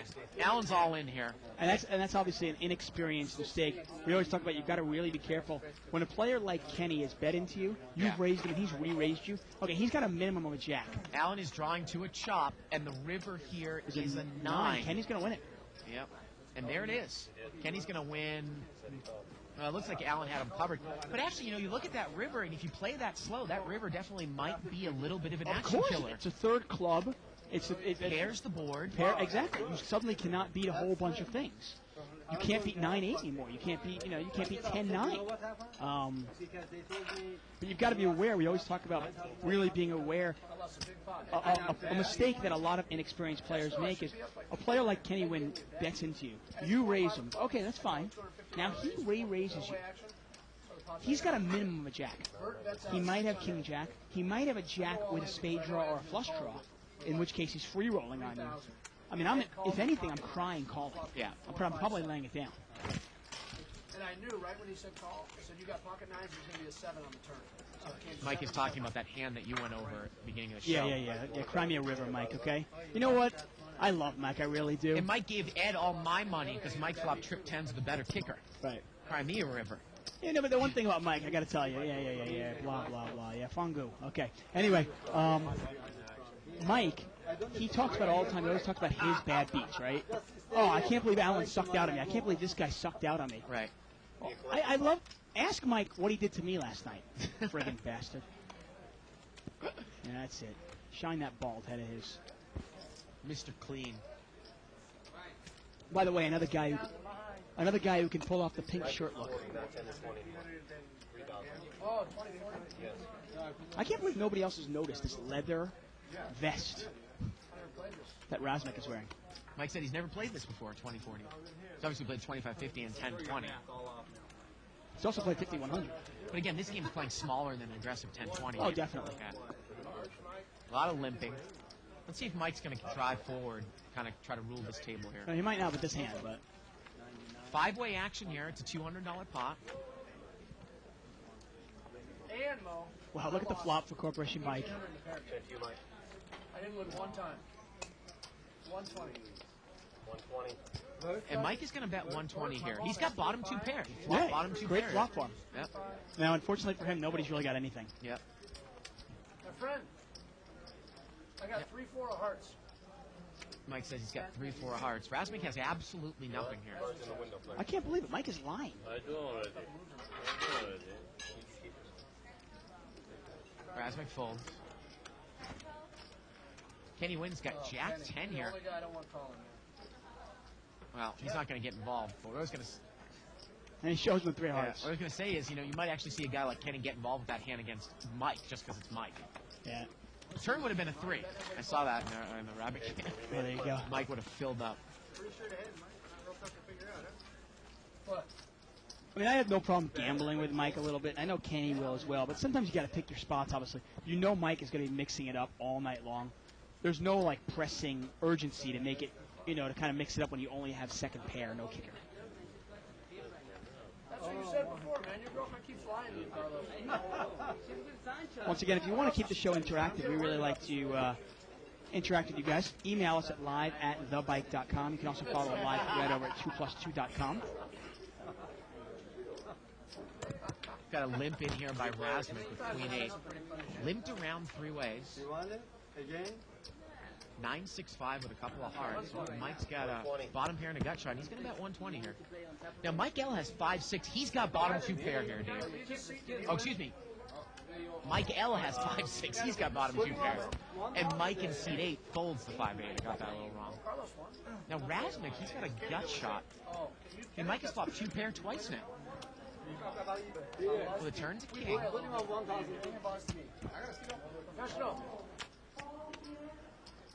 What does Razmik have? And Mike checks. Carlos is there. And Razmik here. Wait a minute. Yeah, and Razmik's going to bet 200. And Mike's going to check raise him. Oh, look, I like the play on Mike. Mike actually didn't check. Right. But then Razmik put money and he goes, okay, well, I'll check. I'll let you bet it. Now I'm going to check raise you. And Razmik is drawing dead to a 7 here. And he makes the call. I tell you, if a This 7... is an $800 pot. I mean, no, the pot is now about $1,400 or $1,500 with the river's a jack. 400 professional. And Mike's going to throw a little kind of stoppish bet out How here. big was the raise? 800, I thought it was. Oh, so that's 1,600. We're talking about a $2,000 pot. Yeah. He's going to throw a $400 bet out here on the river. Razmik has missed everything. But you wonder if the river is a queen, Mike gets a little bit more money. Probably. If the river's a 7 and Razmik makes it straight, I swear Mike is going to flip this table over. 110, Mike. Again, you can email us at live@thebike.com. Questions, comments, suggestions. And that was a collection pot, so Mike's going to have to pay $99, $11 a person. It's coming right now, sir. Marble. I don't think he minds. Peter's pounding for the collection, huh? See that? It's funny you were talking about baseball. The Yankees yesterday came back from a 10-0 deficit. And I think I talked about this one time on the show before. I was at a game, I think it was in 1988, when the Red Sox lost when they were up 10-0 in the 7th inning. The Yankees actually come back and beat the Rangers yesterday. Incredible. Never say die, never say die. Tell you. Razmik is going to limp in with an ace-8 suited here. 150. You see how Mo gets away from ace-8 of clubs under the gun easily. Yeah, it's not a hand he wants to get involved with. And it's funny, you know, Mo was playing it really aggressive the first 30 or 40 minutes of the show. Then suddenly Razmik steps in the game. Now Corporation Mike is in the game. And now suddenly it's, okay, well, now we're really going to start pushing. Only 110 more. Mike has raised here. He made it 150 to go, and Razmik calls. And we know that ace-8s are dead because Mo had the same hand that Razmik has. Chances are Razmik's probably going to miss the flop here. But you never know. He might call the flop with nothing. Here we go. 5-4 deuce. Ace-8 is still good. I feel better if the Jason sit right here. I feel way better. And Razmik moves all in. Moves all in. Overcard, gut shot, straight draw. 950. Makes it 950 to go. And Mike folds. Strong play by Razmik there. And he shows the bluff. Well, it's not a bluff. Best hands. You know, it's funny. You know, sometimes we talk about how you played a little bit backwards in the restricted buy-in games. Kind of the same thing when you're short at a game like this. I'm not saying ace-8 is a hand you want to commit, but you actually might check if you get something. Let Mike bet and then check raise all in because he's going to be pot committed, or bet when you don't have anything Yeah. into Mike. You know. I mean, if you're comfortable committing all your chips to the hand that week, but Right. yeah, exactly. But I mean, if you say you had ace-king in that spot, you know. No, definitely. I mean, oftentimes you don't want to bet him off of his bluff. You want to give these players an opportunity to bluff you. But obviously, you've got to be aware that if you give them an opportunity to bluff you, well, they might get there. Now, if you've got ace-king there, and you think Mike's got something like pocket 9s or pocket 10s, and that is actually a semi-bluff hand. It's almost the same as a flush draw. You have 9 outs with 2 cards to come to the wheel if you get all the money in. Right. You've got a wheel and you've got 2 overcards. Wheel draw and 2 overs. Yeah. Sometimes people They don't see that. don't right. consider the wheel a straight draw, but it course it definitely is. is if someone else isn't in that hand with small cards. Yeah, exactly. 6-way action. If he's got an ace, well, then Yeah. you've got the ace-king already, so you're in really good shape, probably. 8-7-5, 6-way action. And it looks like Corporation Mike has flopped a straight in the cutoff. Are you kidding me? Man, he's been in this game for like 3 minutes. And he's, Rami is going to bet 80. He's got bottom pair and a gut shot to the 6. Let's see how Mike's going to do. actually, Razmik's Oh, excuse going me. to bet. Razmik bets with king Yeah. 4. Rami calls. Yeah. And Mike immediately raises. Even it's a rainbow board, he raises right away. He's building himself up a pot here. Mo's got pocket threes. I don't know really what he's thinking about. Oh. Oh, sorry. Is Rasmus going to call with king 4? Wow. Well, he's got a gut shot. What are you thinking? A gut shot to the 6. Look at this. Rasmus is drawing dead to a 1% chop here, Dave. The board pretty much needs to play a straight here for him to win. It's got to come out 6-9. Yep. Turns a deuce, and that's it. Pot is about $900. Rasmus checks. Check. Rasmus doesn't have much money, and this is actually... Wow, one and of Mike those- check right behind him. And the river now is a 4. I got to tell you, I don't mind that check. Now, normally, if Rasmus, let's say Rasmus had $6,000, you need to bet the turn. But in this case, Rasmus only got about 1,000 left. You can actually get that on the turn. And that's a on the great river. card. Mike's got the nuts here with 6-9. Yeah. Rasmus checks. Anybody with a 6 would have a straight, but Mike has the nuts with 6-9, and he bets. That's 400. And Rasmus calls with bottom pair. Did he call Wait a or minute. call in? He calls. Only 4. I have 4. And Mike's got the nuts. What a slow roll. Why was he slow rolling? Wow. No fair, huh? Okay, this 400. Unbelievable stuff here, David, live and bike. Not a bad flop, huh? Absolutely insane. Kenny wouldn't have played that. Corey, it's good to be lucky, you know what I mean? 6-9 off, Kenny's not playing that. Corporation Mike, I swear, he's been in the game for literally 3 minutes. He's already flopped 2 pair twice and a straight. The nut straight. And he's played it pretty hard. Yeah. I really like Corporation Mike's game. Right, Kenny, tell him you ain't playing that 6-9 offsuit. You're not playing that anyway, so. I don't play that. Wouldn't have made any difference. Button moves over to Allen. Interesting email here by Shane. Talking about bankroll management. Guy from New Zealand. Make a straight. I'll get to this in a second. 2 different flushes. You can make 2 flushes. 3 players. And we get 3-way action here, Dave. 7-7-5. Limped around 3 ways. It's missed everybody. Turn is a 6. Well, a couple of players have the open-ended straight draw now. Well, Mo's going to bet the bottom end of the open-ended straight draw, and Rasmus is going to call with the same straight draw. Let's see if Mo fires again if he misses. Problem is, you never know what Rasmus has. I mean, you have no idea. The river's a 6. Wow. And now Mo's going to bet again. That's 300. Mo plays the board. Rasmus 10 actually plays here.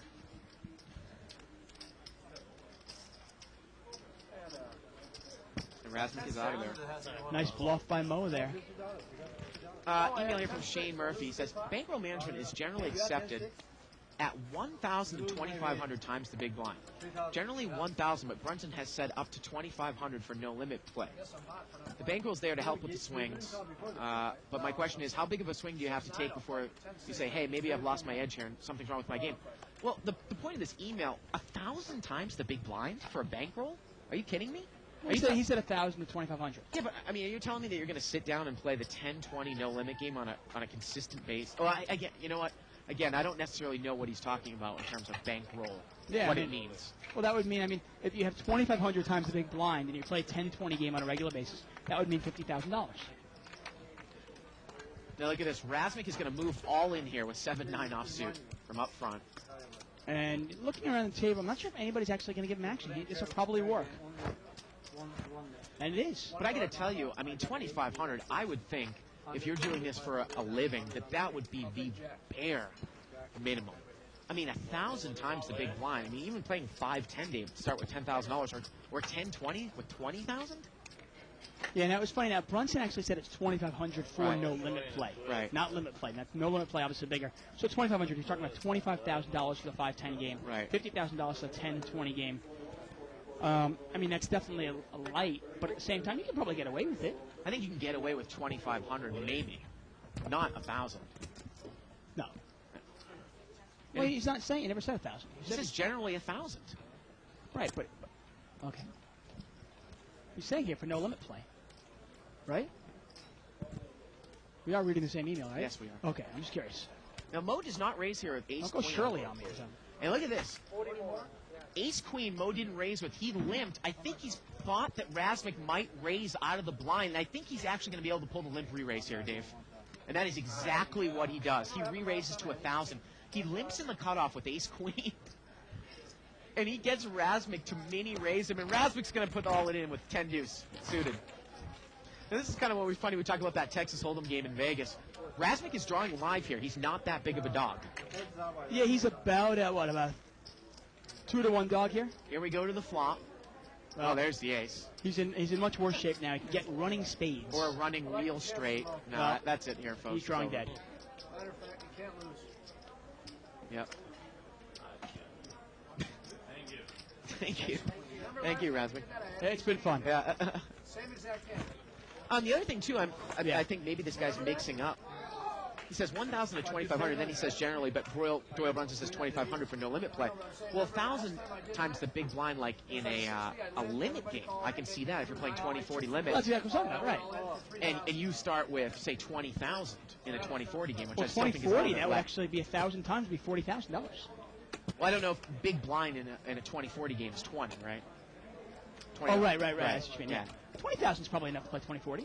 Yeah, I mean, again, it's kind of For light. a limit game. Right. And But I no think limit he's- play, I think- obviously, you need more. I think he might be mixing up, again, blind sizes and no limit versus what the standard at bankroll is for a limit big blind, which is much different, obviously. Obviously, yeah. Yeah. Because remember, the blind size does define the game in no limit, but, you know, same games play much, much bigger than other games. Of course, right. I mean, obviously, if you're playing in a huge 10-20 game that plays the straddle, well, then you almost have to assume it's really a 10-20-40 game, and in that case, you probably want 2,500 times the $40 straddle. And again, you know, regardless of whatever 20-40 limit game you're in, even though the game might be wild and it might play big, the difference in a 20-40 game, say, versus a normal 20-40 game is not that much, as opposed to a game that's playing small at a 10-20 no limit game and a game that's playing really big at 10-20. In terms of the amount of chips that are on the table. Right. There's much bigger difference in no limit. I mean, I've seen some games that play 10-20. We've seen $100,000 on the table. Right. You know, and the chips are flying across the table, and then sometimes you see a 10-20 game. You know, there's a bunch of players like Rupee in seat 2, and they're not putting a chip in with anything. I mean, has Rupee played a hand yet? I don't think so. Russ has limped in here with ace-10. And the button's going to make it 170 to go. We can't see his cards in seat 5. Now, Mike's got pocket 9s. And the button is raised here with 8-6 of clubs here, Dave. So 8-6 of clubs to 170. Let's see how Mike is going to play this with 9s. I have a question for you and for our viewers after this hand. I just want to prepare everybody for this. Mike calls. Is Russ going to call from behind with ace-10 off out of position? He does. Wow. That's good. I'm stuck big. Guys doing it because of the numbers? And this pot is $550 here going 3 ways. So what if you like 6? If not, I go another. Rami, the pre-flop raiser here. What a flop for Rami. And Mike's got top set. I'm going to tell you, all the money might go in right here, folks. 8-6 of clubs, 9-5-3. Rami's got a flush draw and a gut shot. And Mike's got top set. And let's see how Mike's going to play it. Man, I tell you, And Mike is going to check raise. I love it. And I think that Rami might move in over the top. $1,000 check raise here by Mike, a $400 pot bet. So Now, does Rami have the 600 heart? more. That's what I'm wondering. Does Rami have the heart to actually check raise with a hand this big? Well, Mike. Well, that's what Yeah. I'm wondering. And look at it. It looks like he is. Yeah, he's going to re-raise here on the button. And if I'm Mike, I'm moving all in. Mike moves all in, and all the money's in here, folks. Big pot. Here we go to the turn. The turn's a queen. Rami needs a club or a 7, and he there's the gets club. the club. Oh, and Mike's gonna be sick. Man. And Mike, he's going to felt Mike down right there. Mike flopped top set, and I think that Mike has at least 2,000 in front of him, maybe more. Oh, he's got, yeah, I mean, way more than that. When he's got the towers of brown chips, plus he's got 2,000 in You're lights. right. He's more like 4,000, folks. Oh, yeah, it's huge That's about pot. a $9,000 pot right there. Yeah, that's a $9,000 jack of clubs. Check raised by Mike. Rami re-raises. Mike moves in a call, I believe. Oh, I couldn't tell. I think maybe Rami just pushed in on the flop, Dave. Couldn't really tell. So a bet, a raise, and a re-raise. Yeah. And you can't fault the way Rami played that hand. Obviously, Wow. he had 12 outs. Now, normally when you have 12 outs, you're about a 44, 42% dog. But in that case, he was actually about 2-to-1 dog because of the redraws that Mike had. Yep. And you talk about the swings, we just talked about bankrolls there from Shane, and you kind of wonder, and you go, hey, that's why you need a bankroll. That jack of clubs is a $9,000 swing. You could say, well, I just lost $4,500. No, you lost $9,000. Because once the money's in the pot, it's there already. 45%. You want to bet on that? Wow. A $9,000 jack of clubs. 45% from whatever you want. For all the chips in front of you. I think between 40 and 45. Not to mention, you got to call whatever it is. You've got. Well, we got another couple big hands. Russ has got tens. He limps in. Seat 5, Rami's got ace-king suited. He's going to raise, and Kenny Wynn's got kings. Oh, man. Wow. And how much money did Mike rebuy for? 5,000. Now, let's see if Kenny's going to re-raise here, Dave. You don't have to cry about it. Oh, boy. Know what you're talking about. If you're saying 45%, know what it is. Over 40. I'm sorry if I don't know the exact best. And Mike and Seat 5 are talking some shit to each other. Well, I mean, Mike obviously a little upset about it, upset about the call. Rami's trying to say that he was a 45% duck, only 5 to 45%. It was actually about 36% we saw, but And actually, I think I might have got cares? the action wrong. Russ brought this one in for a $140 raise. Okay. Rami called, and Kenny has made it another $300. Kind of a little mini raise, Dave. yeah, and it is a tell by Rami, that fact that he called a raise while he's stacking his chips. You know he's got a pretty big hand here. Wow, and Russ is called, and that's going to bring Rami in with ace-king suited. I don't know if I make that call if I'm Russ. Well, maybe he thinks if he hits the set against Kenny, he can get paid off. He might. I mean, Kenny's really representing aces or kings here. $1,300 pot to the flop, and is Russ going to get involved here? 995. It's a nice flop for Rami. He can easily get away from this. You're going to cry about it? Don't play the game. Check. You don't want to bet. You No. just told me you wanted to bet. You said 40 and over. I said I'm pretty sure it's over 40%. Okay. Now you're pretty sure. Oh, I'm gambling. I'm betting right here. If you're going to cry, honestly, don't play. You don't want to. Hey, I don't want it. You just said you wanted to bet. I said I'm pretty sure it's over 40. And You're wrong. Kenny Wynn is bet 820 here, Dave. He's bet half the size of the pot. He's going to put Russ to the test here with tens. Really? I mean, is it really a test? I think he's trying to almost induce a call. I mean, there was here. a raise, a call, and now Kenny Wynn has re-raised it? And look at this. Russ is coming in here. He's going to come in, and it looks like he is going to call. And I got to tell you, I'm looking at his chip stack. I think he's pot committed now. He might only have about 1,000 left. This pot now is about $2,800. Well, the turn's a third heart here. Kenny's got a heart in his hand. He's got Yeah. a heart in his hand. He's got 1,200 left, and Kenny Wynn moves Look on. at this. Russ moves in for 1,200, and Kenny instantly calls, and the river is a heart, and Kenny takes it down with the king-high flush, and that pot's over $5,000. Russ check called the flop. He moved in on the turn. Wow. Yeah, I mean, you really wonder. You wonder what Russ is doing there. I mean, we saw him make that play against Jonas last week, and it's one thing to make that move against Jonas because Jonas could be bluffing. But if you look at it, if you look here, against Kenny Wynn, I mean, isn't there a possibility Kenny Wynn's got an overpair also? I mean, what can you beat with tens? You can't beat much. Well, I mean, he bet 1,200. I guess the pot was 4,000. Kenny was getting, I guess, 4 to 1. I thought I was a little surprised that Kenny just called it instantly there. Obviously, Oh, I don't think it's yeah, I mean, he had, really? he had the king of hearts. I didn't really do the math. Yeah, on okay. it. Yeah, pot odds. I mean, I think at that point, you Yeah. got to go, okay, this guy called me. He called a big, remember, there's a raise and then a re-raise. So I instantly don't put him on 9. Especially Russ. You're not going to put him on a 9, right? So now you suddenly have to put him on like ace, jack of hearts or something like that. It just starts becoming a little fuzzy. And look at this, Trish. Trish has come into the game. Three-way action here. Chips are flying around here, live at the bike, Wednesday, whale style. 9-10-10 here on the flop. Now, Rupi's got king 9, Dave. And Mike and seat 5 are going at it. Mike's in for 5,000. Mike is going to come out and bet here with 5-4.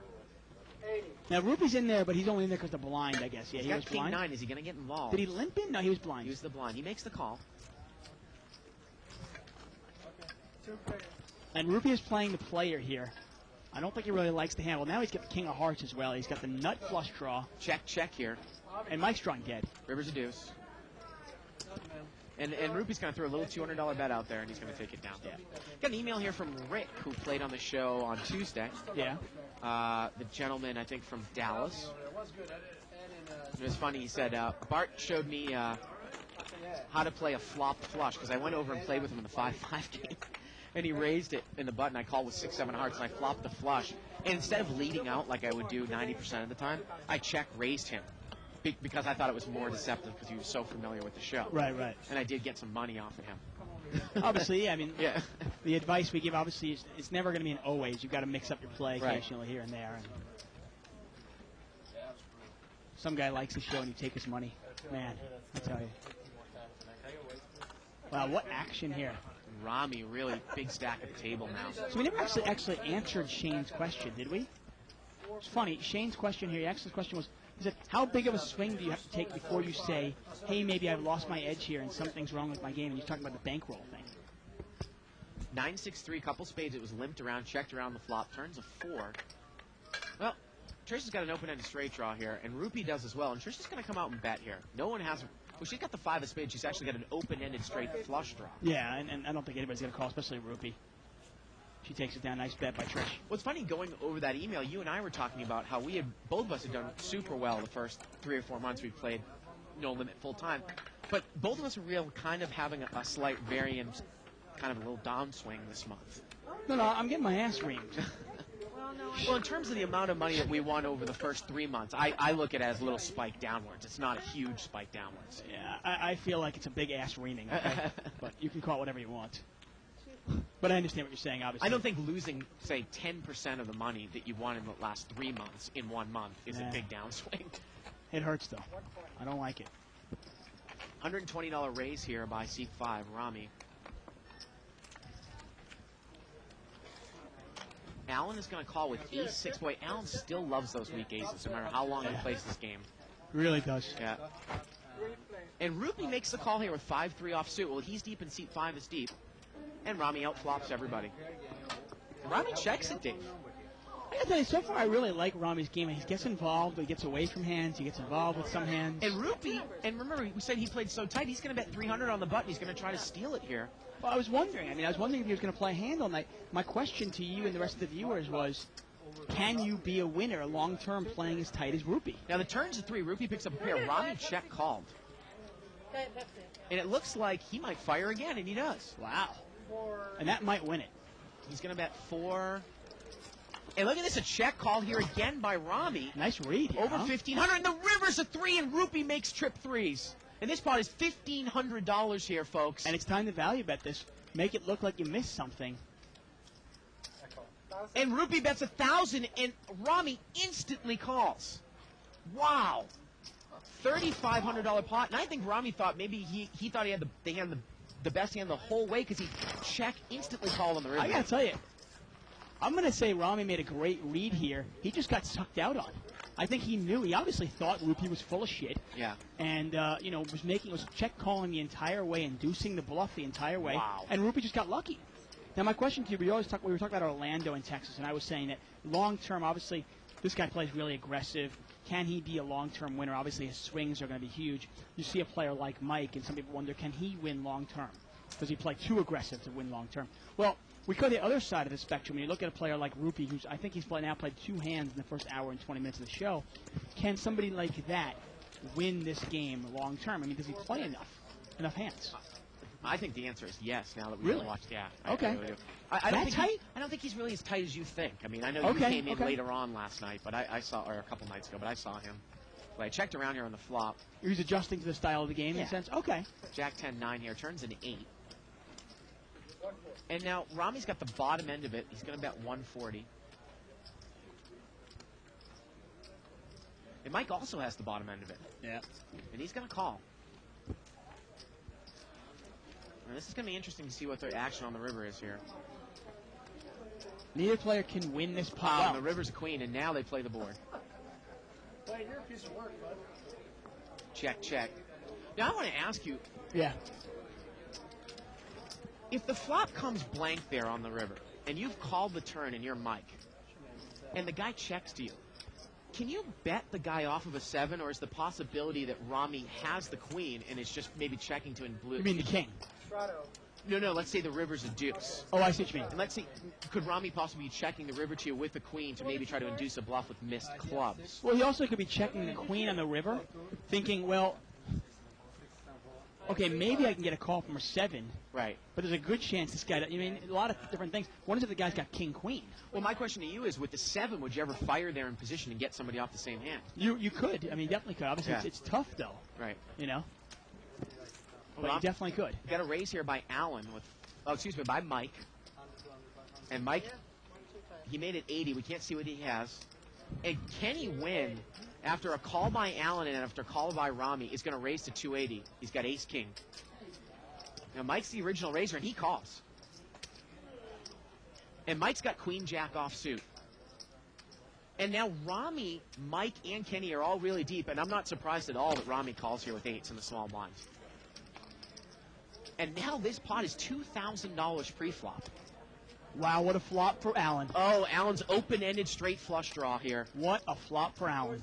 Now, Rami's got the best hand with eights.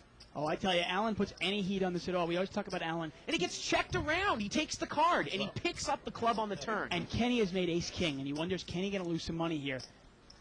Rami's the only player that can actually beat Allen here. He would need a club on the river, and it could not be the 7 or deuce of clubs. I got to tell you, with a hand like 5-6 of clubs, Dave, and it's still just a drawing hand with 2,000 of dead money in the pot, some people say take the card, but I got to tell you, that's a big semi-bluff. I'm going to try to take it down right there. I might He's push in position. Yeah, I can't last believe he to checked act. that flop. I don't know how much money Allen had, but I think only Allen has about $2,000. I'm all in with 5-6 clubs. Absolutely. Somebody calls me, they call me. Look at this. Kenny bets 420. Mike calls in between with an open-ended straight draw with 3 clubs out there, and now Allen moves in. Yeah. Wow. And it's an easy laydown for Kenny, and it's an easy laydown for Mike. Allen has probably minimum 2 pair, probably more likely the flush. Allen just does not make these moves. Period. And I think maybe Allen's actually made more money in the way that he's played this hand, but I think what... I know he definitely did, and somebody can tell me I'm wrong.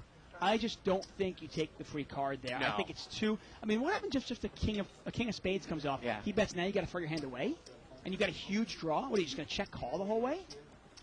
I think Mike is going to get away from this. Hey, Mike, you're drawing dead, buddy. Yeah. I mean, a lot of people might look at it and go, wait a second, this guy was in position. He's not going to bet a flush draw?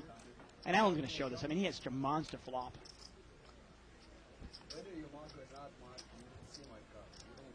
The pot was 3,200 plus Allen's raise, which looks like it's over maybe 1,200. And this is the one problem with Mike's game, I will say. I mean, I love Mike's game, I really do. But sometimes he overthinks things, and it's not really a matter of it's Allen, come on. And that was actually, the river would have been the deuce of hearts. And that's actually one of the best cards you can see, in the sense that he would have made the straight and nut straight without hitting the clubs, in a sense. Right, the best card for Allen is actually the deuce on the turn. Well, maybe not in that case because no one else had it. Yeah, but if you're in there with 5-6. Right. But you're right, if I've committed, in essence, $300 of my stack with 5-6 clubs, and I only have 2,000 left, which is a mistake number 1. Allen from up front probably shouldn't be in there with that. He's only got 2,000. And then you flop a hand like that and it gets checked to you. No, he's a favorite over pocket aces. I mean, you got to push. Yeah. But you know what I'm saying? It's a speculative call pre-flop with that stack definitely, size. of course. Yeah. Of course it is. Interesting email here from Steve. It says, hey, man, I just started watching, but this bald-headed Mike seems like a bit of a prick. True? Keep up the good work, Steve. Well, thanks a lot for the email, Steve. I got to tell you, Mike's actually a really nice guy. He's just very competitive. He's 28 years old. He's a very competitive guy and just lost $5,000. I'd like to say you try losing $5,000 to a flush on the river, and you might lose. You might be upset also. But Mike actually is a really nice guy. 4-way action here. Away from the poker table. 8-6-4 on the flop. Now, Kenny checked a weak 8 from up front, and Mike is bet 100. And Rupee has called. Mike's got a gut shot. Rupee calls with pocket 5s. And that might get Kenny out of there now that Rupee calls, Dave. Can you overcall with 8-deuce here? I don't think you can. Yeah. I think you can pick a better spot. And Rupee, you can obviously see Rupee has picked his target. Rupee wants to get involved with Mike. He's got the gut shot as well to the 7. Turns a jack. Mike's going to bet again. That's 250 here. And Rupee's out of there. Yep. Ace on the river wouldn't have changed anything. Again, you can email us at live@thebike.com. Questions, comments, suggestions. Again, you can check out an interview I did over at the Rounders, the poker show, bigpoker.ca, or check out our website, live@thebike.com, and go under our commentators. About a 15 or 20-minute interview I did on Sunday night.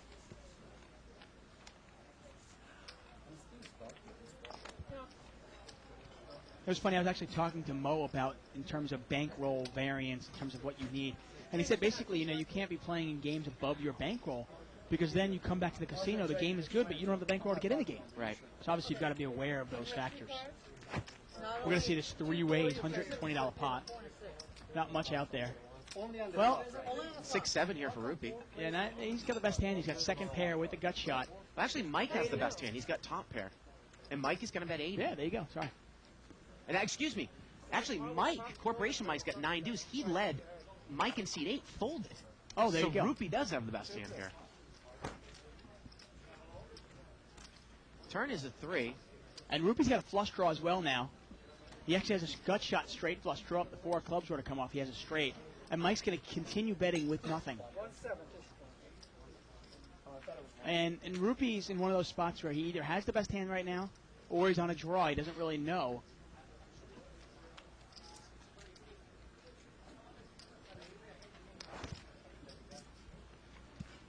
And the river is a 5, and that changes nothing.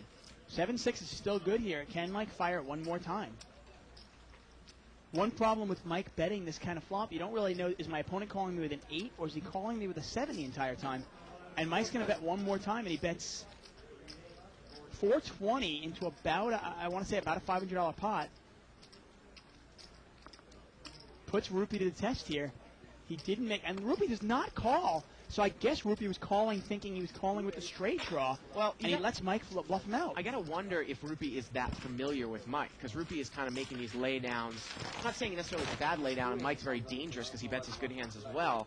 But sometimes, you know, an in-between hand, when you get an aggressive player betting, it makes it more of a call than a fold, right? Well, I mean, my only point is, if you think you were, if you thought you were behind, was there really any value for going for that open-ended straight draw? I mean, you got to think about it. The board was 5, 6, 8.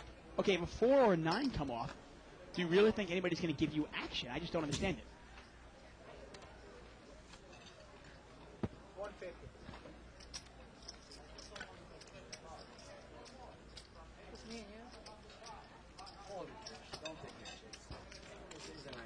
And now I'm asking Davey.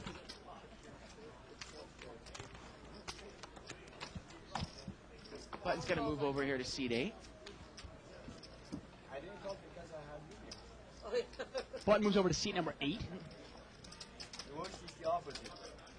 Small blind is Allen, $20. Big blind's Mo, and under the gun is going to be Rupee. See how this plays. 20-40, brown chips are 10, whites are hundreds, and now, remember, this game was playing small at first, and now look at the lineup, Dave. Of course, like and that's what happens. And this is really, I mean, if you're talking about bankroll, and I guess this will be the theme of the show, you've really got to be aware of what kind of game you're playing in. Are you playing in a 20-40 game that doesn't really do any straddling, isn't much raising, or are you playing in this kind of game? Limped around 4 ways here. Ace-Jack for Mo in the big blind. Let's see if he's going to lead out here. Excuse me, that's Allen with Ace-Jack. And Allen is going to lead out. Yeah, Allen's going to lead out. He bets 220. And it's an easy fold for everybody. It really is. I mean, Allen is betting an ace there. That's pretty much obvious.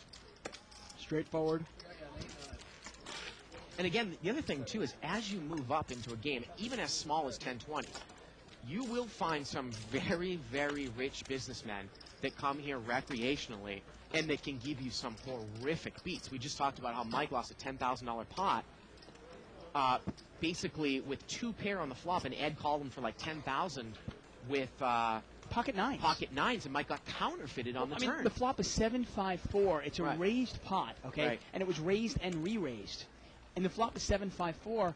Mike moves, after Bert bets, Mike moves all in, okay? And you're going to call with 2 black nines? I mean, that's insane. But you know what?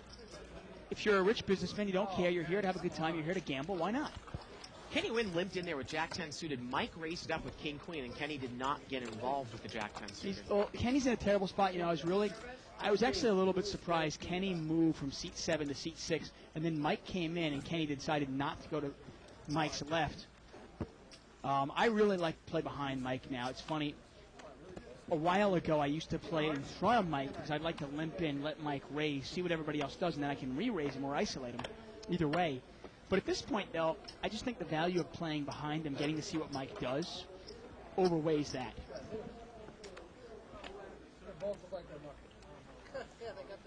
Right? I got the same hand, Russ. Good for you. Why? That was really interesting, Mike. So I'm folding. Yeah. said two red kings. You said you had the same hand. That's why I'm like, this is crap. And we got an email here, more on the bankroll topic, Dave. Richard says, I use 20 to 25 buy-ins for my bankroll. If it's uncapped buy-in, use double the minimum or higher, depending on your style of play, for bankroll requirements. Okay. So in that case, if you're playing, let's say a 10-20 game, or this game here, 20-40, the minimum buy-in is 2,000. So let's say the buy-in is 4,000. That would be looking at about $100,000 bankroll. 80 to $100,000. By that. And again, Baron Vanguard Toth kept posting out. The point is that people really have to identify what a bankroll means to them. If they're going to do it as a job, you have to factor in living expenses as well. You've also got to factor in the kind of player you are. And this guy actually says, depending on your style of play, if you play like Corporation Mike, okay, or you play like, say, at this table, Rupee or Kenny Wynn, obviously your bankrolls can vary. Now, Kenny Wynn has brought this one in for a raise to 150 with ace-jack. Mike is called with a suited ace-6. Mike in seat 8 here, who's played it pretty tight all night, he calls with 10s. Rupee's in there with 7-3 and diamonds. And looking at Russ, he's in there with, I think, 7-5 of hearts. 6-way action. $900 pot, pre-flop. Well, there's a good flop for Trish. Yep, Trish has got queen 10 here. And she checks it. Now, out of all those hands, I might like her hand the least. Queen 10. Now, Mike, I don't know about calling with a suited ace against Kenny there. But Queen 10 off in the big blind, and Kenny Wynn's raise. Real tough to make. It's one of the reasons why Kenny's in a tough spot, being to Mike's right. Oftentimes, if Kenny raises, Mike calls, and you have no idea what Mike has. Now, Rupee does not bet on the 7. He takes the card, and the turn now is a jack. Now, Kenny has made a jack, but he's got to be aware, all those players, somebody could be sandbagging the queen very easily. And Trish now is going to come out and bet. She's going to bet $400 into a $900 pot. And in Kenny's position, Dave, I don't just mind the muck here. No, all those guys I really don't at all. I mean, you've got to realize it's very easy for somebody to be sandbagging in a queen here. Now, in Trish's credit, I mean, she'd bet a queen here. She'd also bet spades. She'd also bet something like King 10 here. Now, again, the inherent problem that we always talk about with Queen 10 here is that she checked the flop, nobody bet, and now she bet the turn. She's comfortable that she has the best hand, but say you bet the flop or you check raise the flop and you receive heat, you don't know where you're at with Queen 10. Well, you pretty much know where you're at. You beat. Right. Oh, there you go. Yeah. I mean, if you're getting heat from a solid player there, you really think your opponent's in there with Queen 9 or Queen 8 in a raised pot? I mean, that's really stretching it. It already seems like I am. See? Not queen, queen. He has queen jack. I mean, I got to tell you, if I'm in Trish's spot, and I bet with my queen, I bet with the queen, and I get raised, or kind of called and then raised by a real solid player, I probably lay down Queen 10, don't you? I mean, you got to think one of your opponents says King, Queen, or Ace, Queen. Yeah, queen jack. Not queen, queen. You save money. That's why I don't play, because And we're going to see this, what, 4 ways, 3 ways? Yeah, it was limped around here. Pocket 4s, Jack 9, and Queen 6. And Mike is going to throw a little bet out. He's got a pair and a gut shot here. And Alan's going to call. Alan's got over cards and clubs, and he makes the call. And Alan's going to be favored here with 2 cards to come. Turns a king. Not favored anymore. And Mike continues to bet. He bets 400, and I really like that bet against Alan because I think you can get Alan off a 5, 6, maybe an 8, and if he has clubs, you know, you can bet him and see where he's. Now he's going to continue to call. And generally speaking, I mean, Alan will just call with a draw. Well, and he gets now there. the club hits there. And I probably check fold here. I mean, I really do. Wow. Well, he's going to bet 1,000. Maybe he thinks that Alan is in there with an 8. Mike bets 1,000 here, and Alan is going to. He's going to raise. He's going to play a mini raise here, and Mike can easily throw away his 4s. Mike, there's nothing that Mike can beat here. No, absolutely nothing at all. And you've got, obviously, at this point, you've got to put Alan on clubs.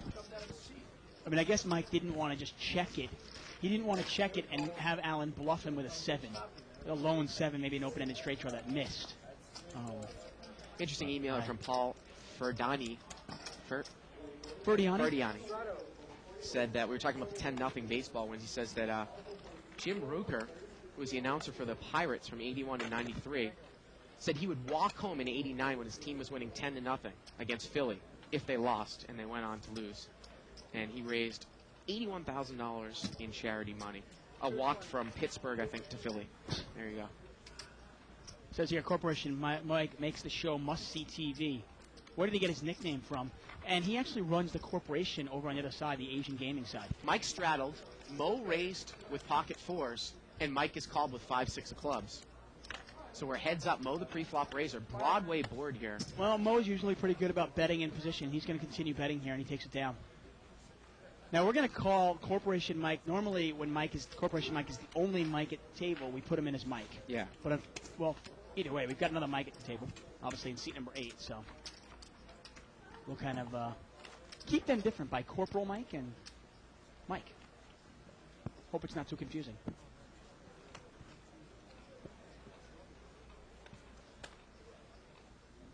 Email here from Bernie McIntyre. He says, my last 4 no-limit Hold'em sessions have been very nice wins. That almost was unheard of when I played limit Hold'em. That's, of course, we talk about the nature of the game. You can win much more in no limit when you're big sessions. Robbie's going to raise here. He's going to make it 180 to go with kings. Now, Kenny Wynn's got ace-queen suited in the small blind. Oh, man, I tell you, now that's a button raise. Sometimes it's tough to put somebody on something. And look at this. And Mike is going to re-raise. Remember, these two have a history. Mike re-raises to 540 with queen 7 off. Would you ever just call this? No, Wow, he's not going to re-raise. He's going to re-raise right away, and Yeah.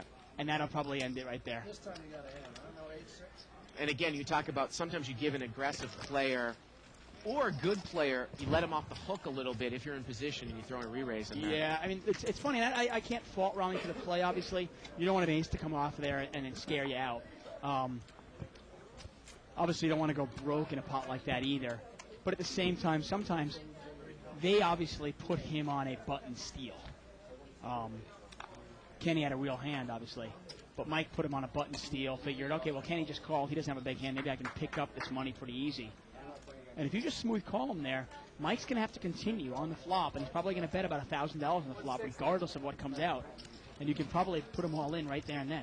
Russ is going to raise up here, Dave. He's going to make it 160 to go from seat number 3. He's got 6-5 of diamonds, and Mike's picked up pocket jacks, and he's going to make it 500 to go from the And that's the blind. one thing about Mike. Now, he does play his big hands the same way he plays his crappy hands. Really puts him in a tough spot.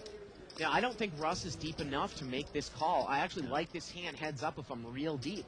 Yeah, but I mean, you're not. Your head's up here. You're against a guy that might be doing this with queen 7 off suit. Yeah, I mean, it's just, and you know you're going to have to face a huge bet on the turn, and he's Wow, going to call he makes this call, and he's just really not that deep, and we've got over $1,000 pot here going to the flop. Well, there's a flop for him. That's a nice flop. All the money's going here on the flop, Dave. Oh, yeah, this is huge. I'll walk back to Pittsburgh if all the money doesn't go in here at some point on the flop or on the turn. Wow, Are you really? kidding me? Well, Russ is actually a favorite here. You can look at the hand here. Russ has a pair, a straight draw, a straight flush draw, and a flush draw. I mean, he's a huge hand. This is enormous. Mike is bet. I mean, you think of the outs he has here. Russ can catch a 7, A diamond, a two diamond, pair, a 5 or a 6. 5 or 6, and the 7 of diamonds, and he's got the absolute nuts. And Russ here, he just calls. Wow. Well, you got to walk back to Pittsburgh, buddy. You said all the money was going in. Turns a 4. Mike moves all in here. Well, now Russ is not a favorite anymore. I can't believe Russ did not move in there with that kind of draw. And now Russ is behind, and you can see he's actually a 2-to-1 dog. Well, the pot now, though, it's almost $2,800. It plus Mike's bet, which is whatever Russ has. Let's call it another $1,400. $4,200 pot, $1,400 to call. He's getting almost 3-to-1 here. I think you call, even if the guy has an overpair. Yeah, you got to realize that you're probably a 2-to-1. You got to realize that you're probably a 2-to-1 dog at worst.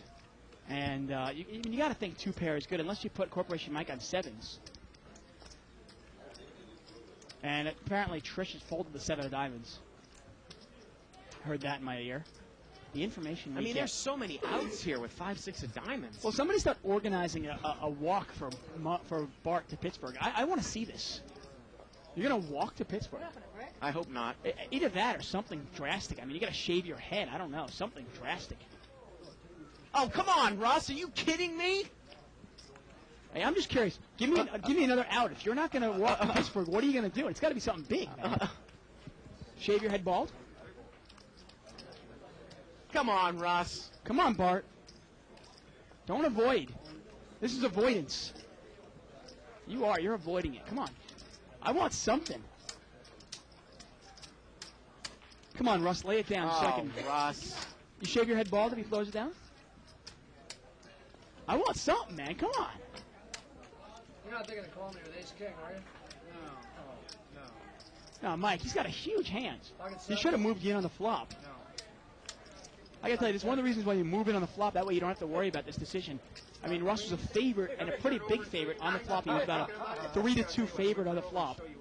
And now he's obviously a 2-1 dog when the 4 comes off. Well, he's showing Mike his cards. I don't like it. Yeah, I mean, With the money that's in there, he's getting 3-1 against an Tell you what, overpair. I wanna think it's a get this call. in, Wayne's never pushed me a pot. This guy already gave me one of those, man. I'd get it in there. and Mike is saying, hey, call me. And at this point, you know what? I don't want to call up on Mike. I really don't, because I'm. He's getting the right pot odds. Oh, he definitely is. I can't believe Russ is thinking of laying this down. Are you kidding me? The pot's 4,200, 1,400 for Russ to call. If Mike has an overpair, you have so many outs. You want me to tell you what the odds are? I'll tell you. What are the odds, Mike? I'm curious. You got 3 sevens and 9 diamonds. 12. You can hit 2 sixes or 3 fives. What? He says, I'm not sure if those are good? Well, he's not. How does he know? Oh, come Why, on. Mike? Wait, Mike couldn't have a set of 9s or set 8s here? He couldn't? Not possible? Way dealing, you're even money. He's talking too much.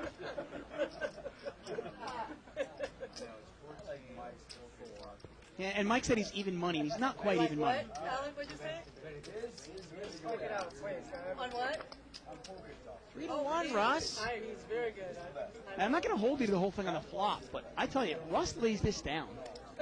You got to do something big. Huge. I mean, something really good. Hey, he called. He called. I was sweating that. You still said he was going to put the money on the flop. I said the flop return. Yeah, He has whatever. no, Mike has no chance. That's Dave. That's the right call. Of course it is. And are they going to run it more than once here? I know I'm going to lose. There's some confidence for you. I know I'm going to lose. One time. Oh, I know I'm going to lose. One time here, Dave. One time. Oh, and the river's an ace, and Russ misses everything. Wow. And Russ is that's Russ's second buy-in. He's lost now, by the way. Remember, he lost with the lost with 10s. Kenny wins kings, and then he lost there with 5, 6 diamonds. You did say you said flop return? Okay. I mean, I guess I would have had to shave my head. I wouldn't have liked it, though. I just wanted to know what you I were going wouldn't to have do. liked it. What would have you done? You were kind of avoiding the question. Yeah, it was. You put something out there, man. You got to stick to it. I know. Wouldn't have backed out. Okay, I mean you're a gambler. You can't I mean, I can't necessarily walk to Pittsburgh. That was you kind can't of a welch joke. on your bet. Right. You got to come up with something. I mean, it had to be something good too. It can't be like, oh, I'll get drunk. That's not good enough. It's got to be something good. Be careful what you say, man. We got thousands of viewers. We're gonna hold you to it. 17 any 5, any 6. Well, yeah, those were live, but I don't know those are live. I don't know what you got to say. Those are live, though. You actually, yeah. Yeah, they're actually live, so. And Baron Dangertooth, I see a post from him about that open-ended straight flush draw from Allen. And yeah, we can't agree with you more. Saying that it's one of those times where you can't judge the play by the results. In that one case, Allen made more money by the way he played it.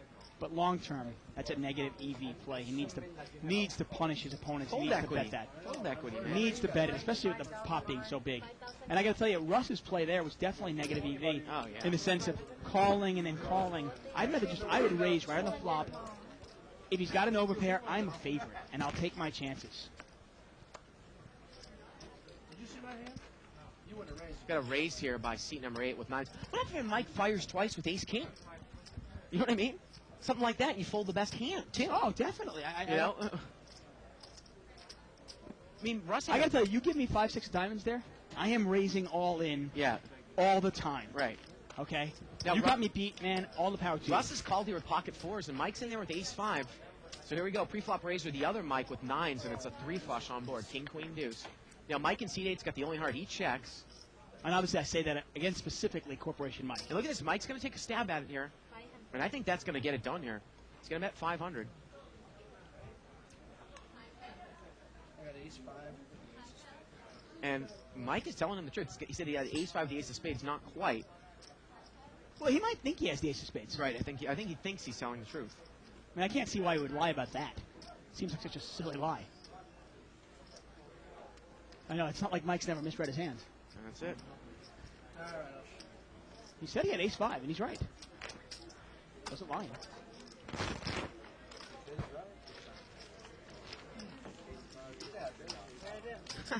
Got an email here from Chatty Sean. He says, "Hey guys, just want to make sure you're keeping up with David Williams, who is deep in another event, and I mean poker. Currently, his 4th out of 4 at the WPT Mirage. He's guaranteed to make $220,000. Well, that's enough money to start his own porn production company. Yeah.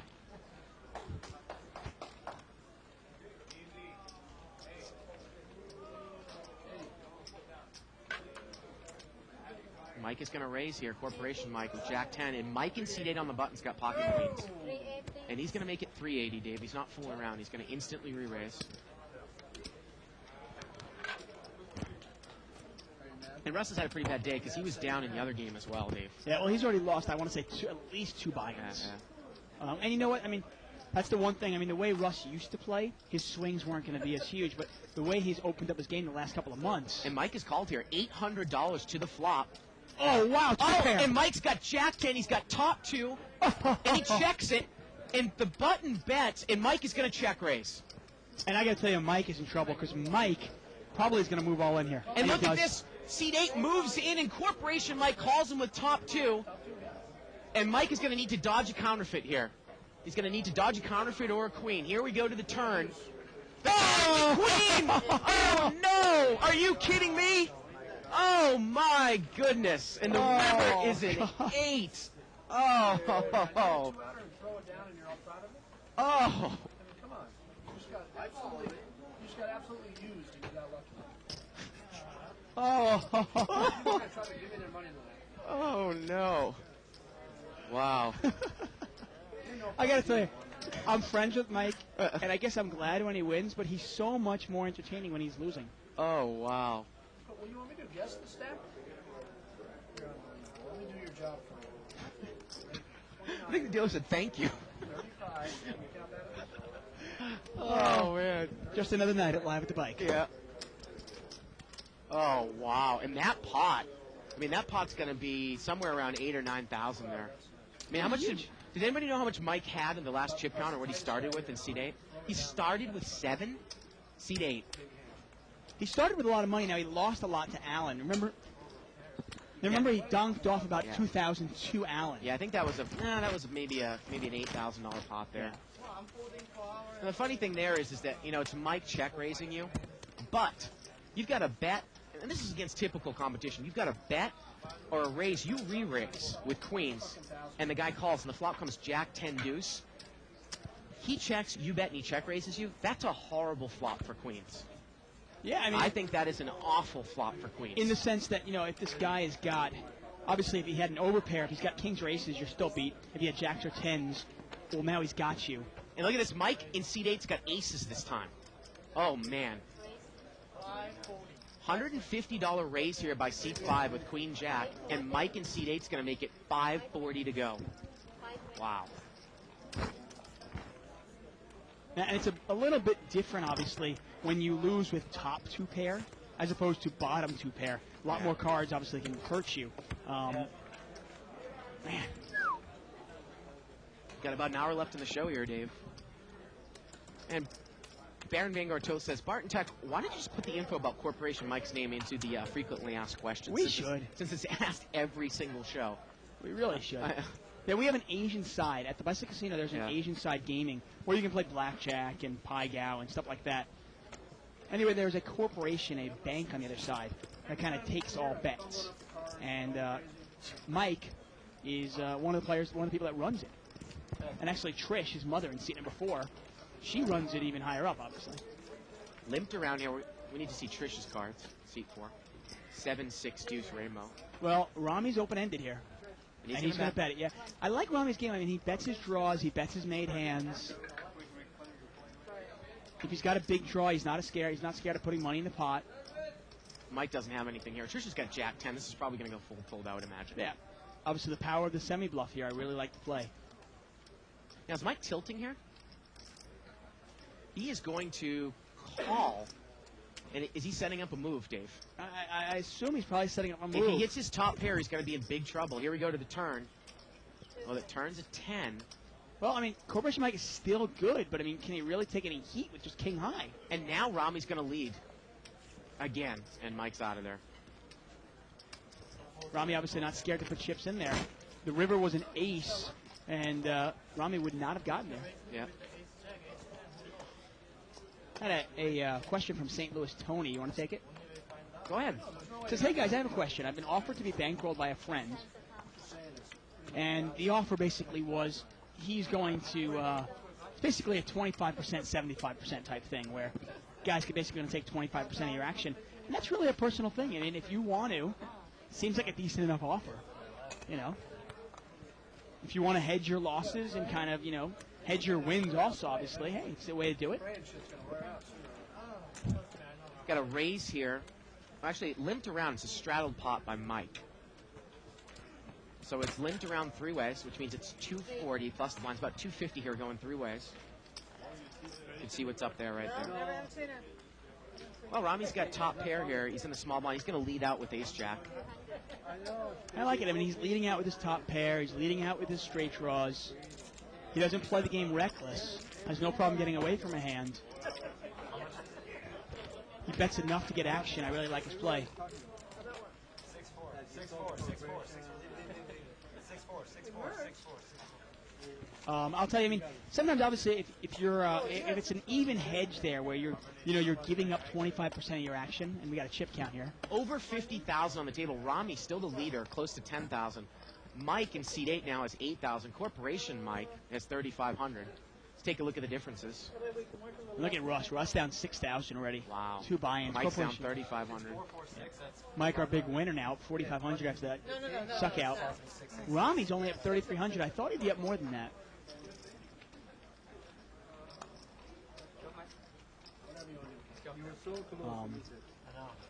Wow. Anyway, I was going to say, something like that where you're basically giving up a quarter of your action, that's an even trade. And if you feel like doing it, it's a personal thing. Mo's actually backed me in a couple of cash games. Has he really? Well, the offer was so irresistible, I couldn't take. I don't usually look for backers. Yeah. Because I'm a winning player, I don't want to give away my action. But Mo gave me an offer one time where he said, I will take 25% of your losses. Yeah. And you only have to give me 5% of your wins. And I found that, I thought that was kind of irresistible, Yeah. so I took that. Well, I mean, I'm doing 100% of the work, Right. and I'm a winning player. So in the long run, you wonder if that's a winning proposition for him or not. I don't know. Mo's going to raise here. He's got ace-king suited. He makes it 180 to go. Now, Corporation Mike's got Jack-10 E-calls, and Mike in seat 8's got Queen-Jack of clubs. So a lot of Broadway out here, and Yeah. Mike in seat 8, his clubs are dominated. Here we go, 550 3 ways. Mo, the pre-flop raiser in seat 1. And it's missed everybody. No surprise. Mo's usually good about continuation bets here, but he's not going to. Well, turns to 5. Let's see if Corporation Mike's going to bet out. Nope. And now it gets checked over to Mo, and now he's going to bet. He's going to bet 300. And again, this hand played out in such a way where you really, good chance that Mo might only have high cards. But Mike, is he going to make a move on him? Would Mo ever call here with ace-king? That's the thing. Mo, That's what I was going to gonna say. Mo has set himself Well, up and for he that. folded. He folded. I mean, it smelled kind of like Mo didn't have anything there. But at the same time, Dave, you're telling me that Mike isn't going to bet out. He's going to check twice if he has a piece of that. You know, if he had a pair, wouldn't he fire out on the turn? Yeah, it definitely is not play. I mean, I think Mo probably knows that Mike was probably stealing. But I guess he probably think, you know what, I can pick a better spot, though. He knows that he calls there. Mike might put a $1,000 bet on the river. Does he really want to commit $2,000 there? I don't know. I was surprised. I mean, I thought Mo actually might play back at him with ace-king. Mo played it a little bit passive there, didn't he? Well, Mo's under the gun right now. Once again, we're live at the bike. I'm David Tuckman here with Bart Hansen. You are watching No Limit Hold'em. Blinds are 20-40. We've got over $50,000 on the table, and the action has been intense. Rami's going to limp in here with a king 7 of diamonds. And Mike's going to raise, have an automatic raise on the button. He's got Jack 9 offsuit. Alan's going to call with a weak ace. And Rami's going to call also, and we're going to see this 3 ways. Pot's about $400. Flop comes out 10-6-4, and Alan's got the best hand here with ace-4. 6-4. Again. Turn is a jack, and now Mike's got the best hand here. Jack 9, you imagine he'll probably bet it when it comes to on the button. Sure enough, he does. Puts in a $320 bet. And I don't think anybody can call this, and nobody does. Mike takes it down with the best hand.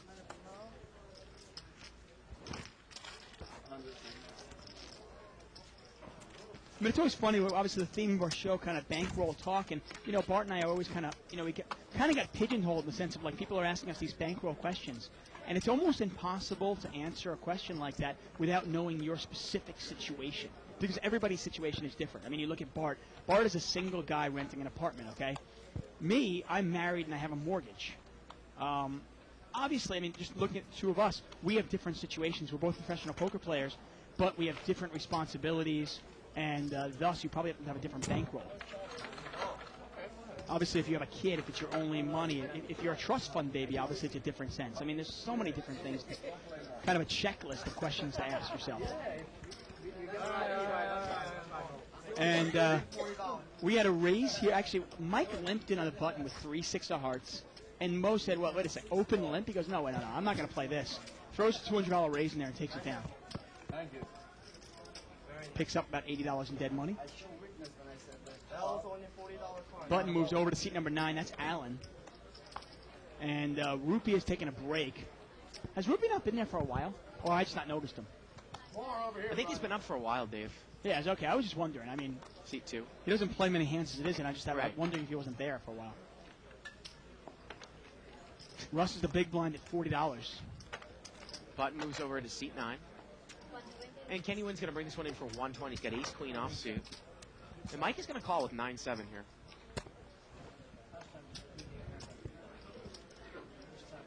And Mike in seat 8 calls with 9-10. Wow.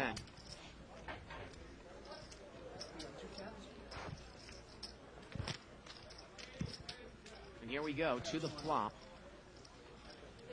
Queen, deuce, 8. Kenny's got top pair here. Yeah, you imagine this will probably go bet, fold, fold. Now, it's funny. When Corporation Mike check raised Mike with the Jack 10, the top 2 pair. Right. We've been watching Corporation Mike for quite a while now, and yes, Corporation Mike will often bluff. He'll almost always bluff, and he'll usually bet right into it when he's bluffing. But when he's check raising that much, I mean, I would say that he has a hand 19 out of 20 times.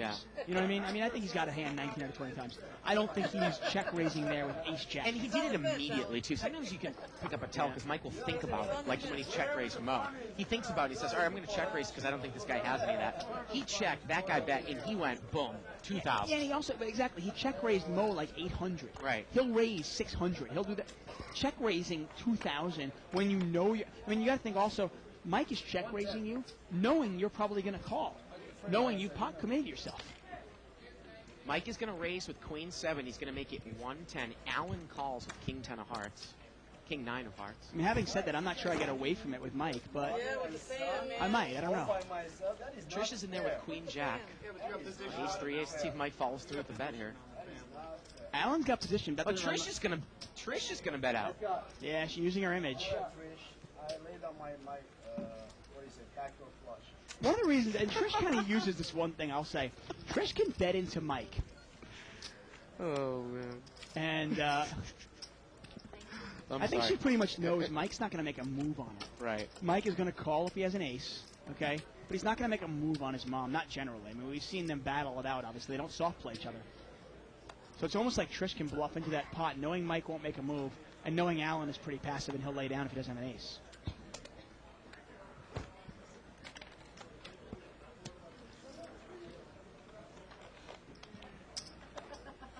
And Mike raises again. Oh, excuse me. I'm sorry. He took seat 8's cards. There you go.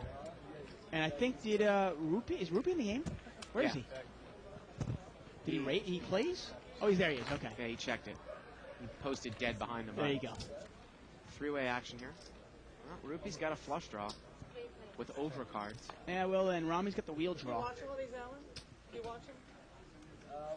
And Russ is the best hand right now. Rupee takes the card, turns to 7.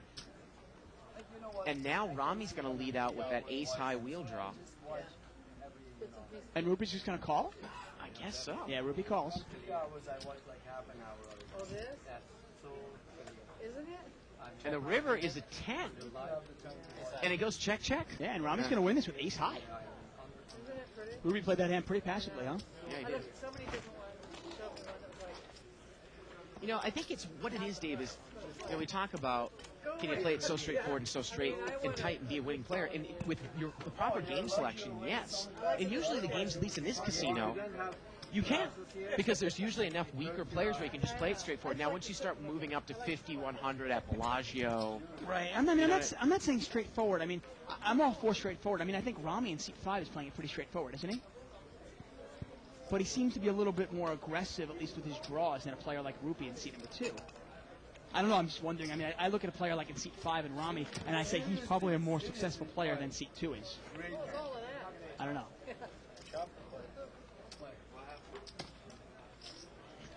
He thought. Yeah, no, it's true. And we're going to see between the straddle and the small blind here. Now, look at this. The small blind just limped in with We king-queen. thought you were betting 400. And the flop comes jack 9-5, and king-queen leads out here. And I think Rami almost played that like as a little bit of a trap. He did not raise with the king-queen, heads up. Yeah. I know, he does that. I see Mark, I look at him. All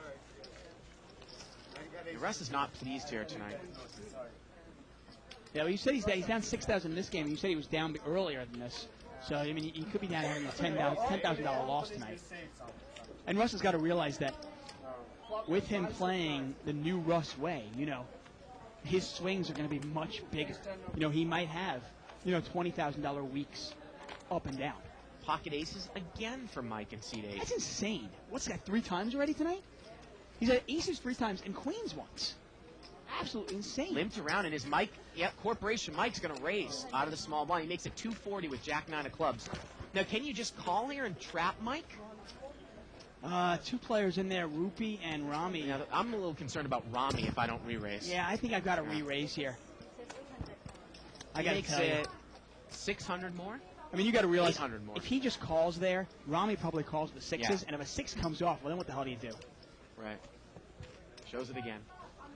And I like that raise. You know, if seat number 2 was also here, and Rupi had just limped in, and then Mike raises, I think you can call there, because I don't necessarily think Rupi might play a hand there from that spot. I agree, yeah.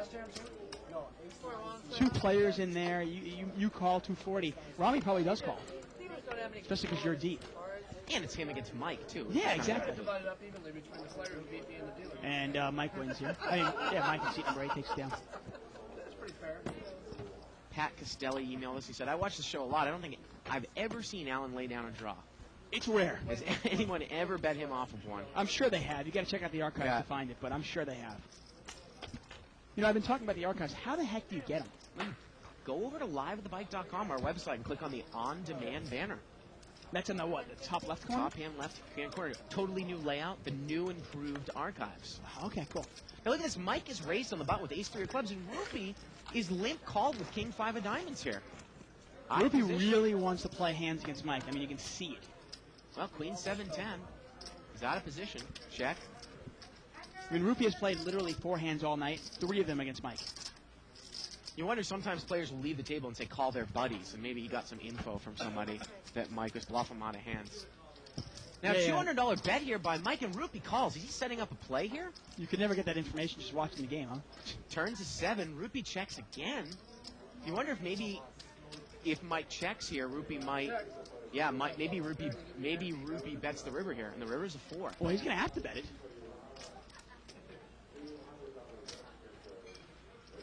He bets 400. And Mike calls him with ace high. Oh, wow. What a call. That's a great call. Unbelievable. Great read there by Corporation Mike. You know, Yeah. It's funny. In our early days, we would see that call and go, I can't believe he called that. What a donkey play. You know, obviously Corporation Mike has made a read there that this guy missed some sort of draw. Maybe the guy had king-jack. Maybe the guy had jack-9. It just didn't make sense to him. And he said, you know what, I don't think this guy bets a queen. I don't think he bets a 10. And I don't think he plays a 7 that way. You know, obviously Mike thought he was trying to buy the pot. Great call by Mike.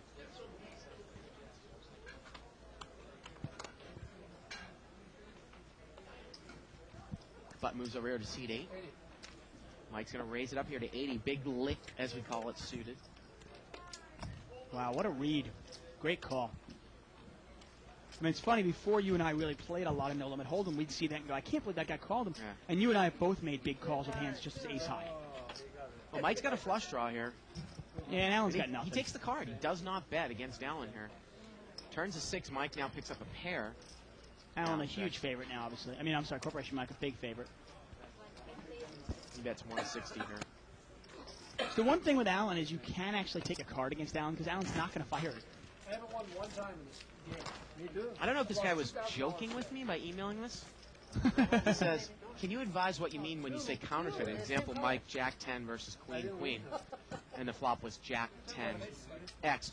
Well, what I Actually, meant... he wasn't counterfeited. No, he wasn't counterfeited. No, he wasn't. I said that he would need to be counterfeited or a queen would have to come for Mike and seat 8 to win. Right. Counterfeited being if a deuce had come off on the turn. And even then, he's not counterfeited. Because his 2 pairs still play. No, but his 2 pairs. Right. That's actually not. Right. His 2 pairs. Not, like I said, not going to pull a Shirley on you, but that's actually not a counterfeit. His 2 pair plays. Right. A counterfeit is more of, say, something like, let's say I've got How pocket. about running aces? Running aces. Exactly. The turn in the river. That would be a counterfeit because then I Right. would have aces and jacks Yeah. with a 10 kicker. Yeah. That's a great read there. When your 2 pair no longer play, you've been counterfeited. Now, Ramy raised here and Mo called. So Ramy here's flop middle pair, but Mo's got top pair. And Mo's going to lead out. He's going to bet 300 right into the razor if Ramy was the razor. And Ramy calls. I got to find out. Is this guy named Rami or Ramy? Turn It is is a Rami, 4. okay. The pot is now over $1,000. Is Mo going to continue to bet in here? He checks. And Rami checks behind him. And the river is a 6 and Mo makes 2 pair and he bets here. He bets 300. Now, it can be a scary card in the sense that you put Rami on a draw like 10-8. Well, he just got there. I mean, you got to put Rami on something, A little right? blocker bet here. It definitely is. And he gets called. You figure you can only get raised by hand like 10-8, and look at that. Rami calls and pays him off. I saw a question there for me. It was a question from, I think, Keith. Yeah, here's Dave. About 2 weeks ago, you were playing at a hand in which you raised up front with pocket queens, and then Alan re-raised you with pocket kings after limping in. And you said, I called admitting that you knew you were an underdog. The flop came down rags. Alan bet out, and I folded. I even made the comment that I only called to hit your set. Get to the question here. The question is, when you're calling with a pair in hopes of hitting a set where you know you're behind pretty much, how much do you and your opponent have to have in front of them to make the call profitable? And Bart and I like to use the rule of thumb of, say, like, let's say 10 to 12 times. And we'll finish this in a second because we got some big hands here.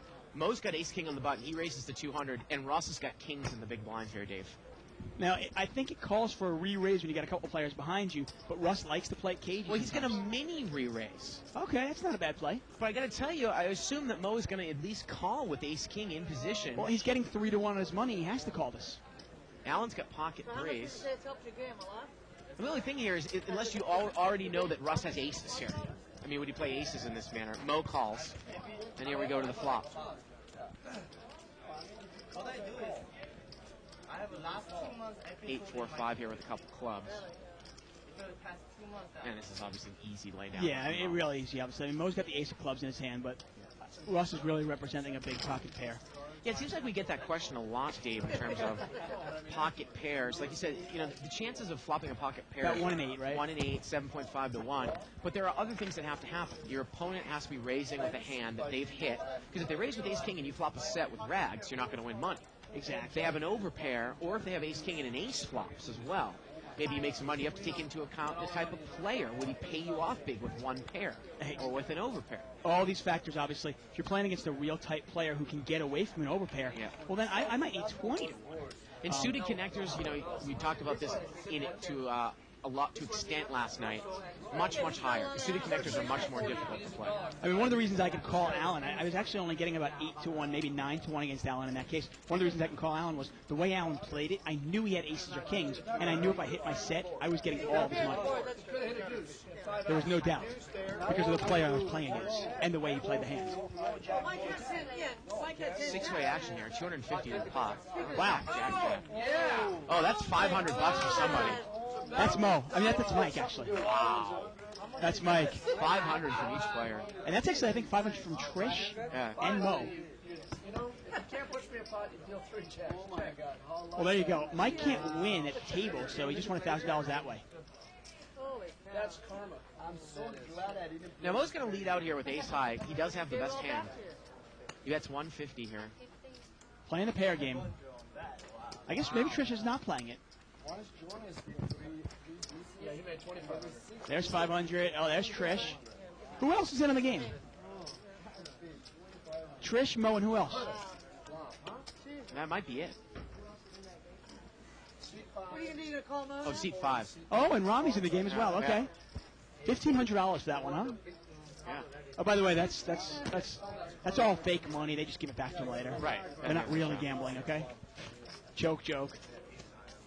We just put it on the show just to make it look good. Email here from Shane. He says, you look at how Mike has played tonight. If Mike were to play with only 1,000 big blind bankroll, he's dropped 20% of his roll. What has he really done wrong tonight? The way Mike plays, Yeah. Mike needs a $250,000 bankroll. And I'm not kidding. I am not kidding there. Mike needs literally like 100. I would say Mike needs, say, more like 10,000 big blinds. Or big blinds. The way he plays, Yeah. he needs a ridiculous amount. I mean, this guy has $30,000, $40,000 swings week in and week out. This time, 3 queens. Live straddle here by Mike, and it's limped around. 5-way action, $400 pot to the flop.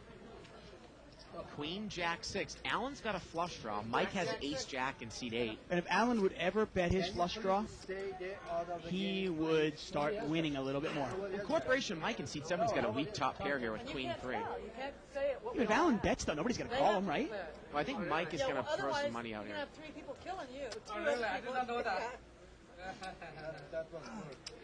That's how they play, huh? By the way, I got word that Mike in seat number 8, he was saying that he watches Live at the Bike a lot, and he really credits it for improving his game.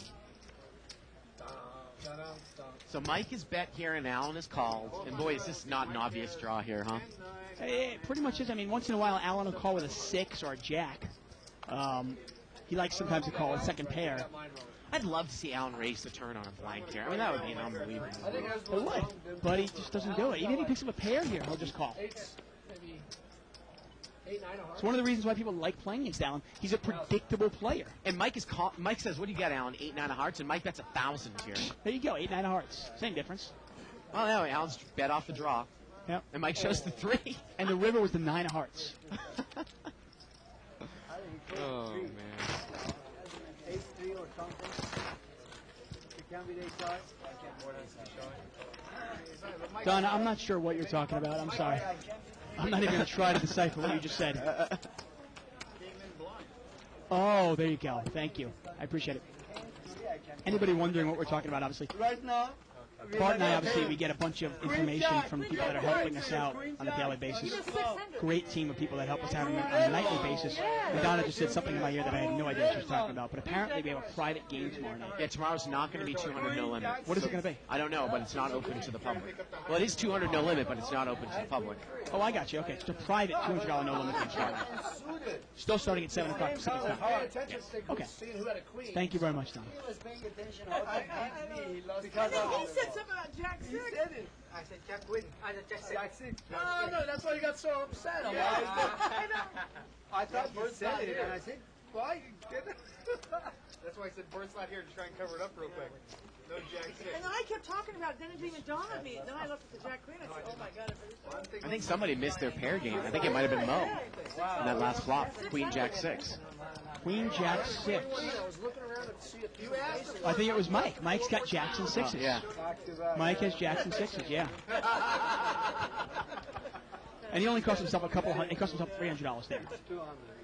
Yeah, if you don't actually, if you miss it, then you're tough out of luck. You're shit out of luck. It's funny. A lot of the big time players sometimes play prop games, and the reason they play it is not because they want to gamble. Well, maybe they do want to gamble, but a lot of the reason they say is to keep them focused and paying attention on the flops, on the game actually. Yeah. 2, 2, 2. No, 200. But 350. Well, Mike's got his cards in his hand. He's got Jack 6. $120 raise here by the button with 4 or 5 suited. And Mike calls with Jack 6. These two have a history. Here we go. 10-8 is not Well, Mike's got bottom pair. He's got a jack of spades in his hand. I don't think he's going anywhere, actually. He's going to bet 200. And Rami is not going to get involved there. Interesting email here from Andrew. He says, hey, Dave and Bart, I agree with what you guys say that Mike is almost never bluffing when he check raises. And he's talking about that Jack 10 deuce flop when Mike had queens and Corporation Mike flop top 2 with Jack 10. However, I think his pre-flop call is poor. Well, obviously you don't want to call Jack 10 offsuit out of position for a $300 raise.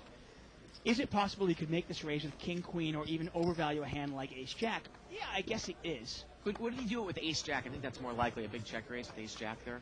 I don't know. I think Ace Jack he bets. I just don't think he's committing all his chips to Ace Jack. I mean, Mike's not stupid.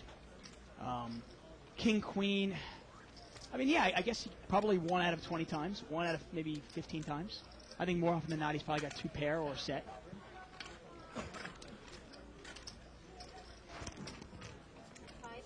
Five-way action here. Lived around. Ace 7-6, and good old Allen is in there with Ace 8 of diamonds from up front. And Allen's going to bet it. And that's the kind of player, I got to tell you, I don't care if a player is loose. I don't care if a player is tight. I don't care what you are, as long as you're predictable. Right. I love predictable players. I mean, honestly, if we didn't see Allen's cards, we would know what he has. And the funniest thing is he came in the booth last Friday, and you know what I asked him, of course, I go, so what are your strengths and what are your weaknesses? And he goes, well, my strength is you never know what I have. I'm mysterious. I'm Allen. Is that what he said? He actually, his exact quote was, I have no style. I couldn't disagree. You gotta love it. Now, Allen was a lot of fun. Yeah. Actually, it'll be funny because I think you might be playing on Friday night's game, 10-20 game on Friday. And if you play, we're going to have another guest commentary night. Maybe I'll bring in Allen for another 10 minutes of entertainment. Russ is going to raise here to 150 with Ace 9. And I say this with the sincere respect. I really do like him. We're going to get a weak call here from Mike, Ace Jack, and Allen's going to call this with 6-7. See this 3 ways. Pot's about, what, 450?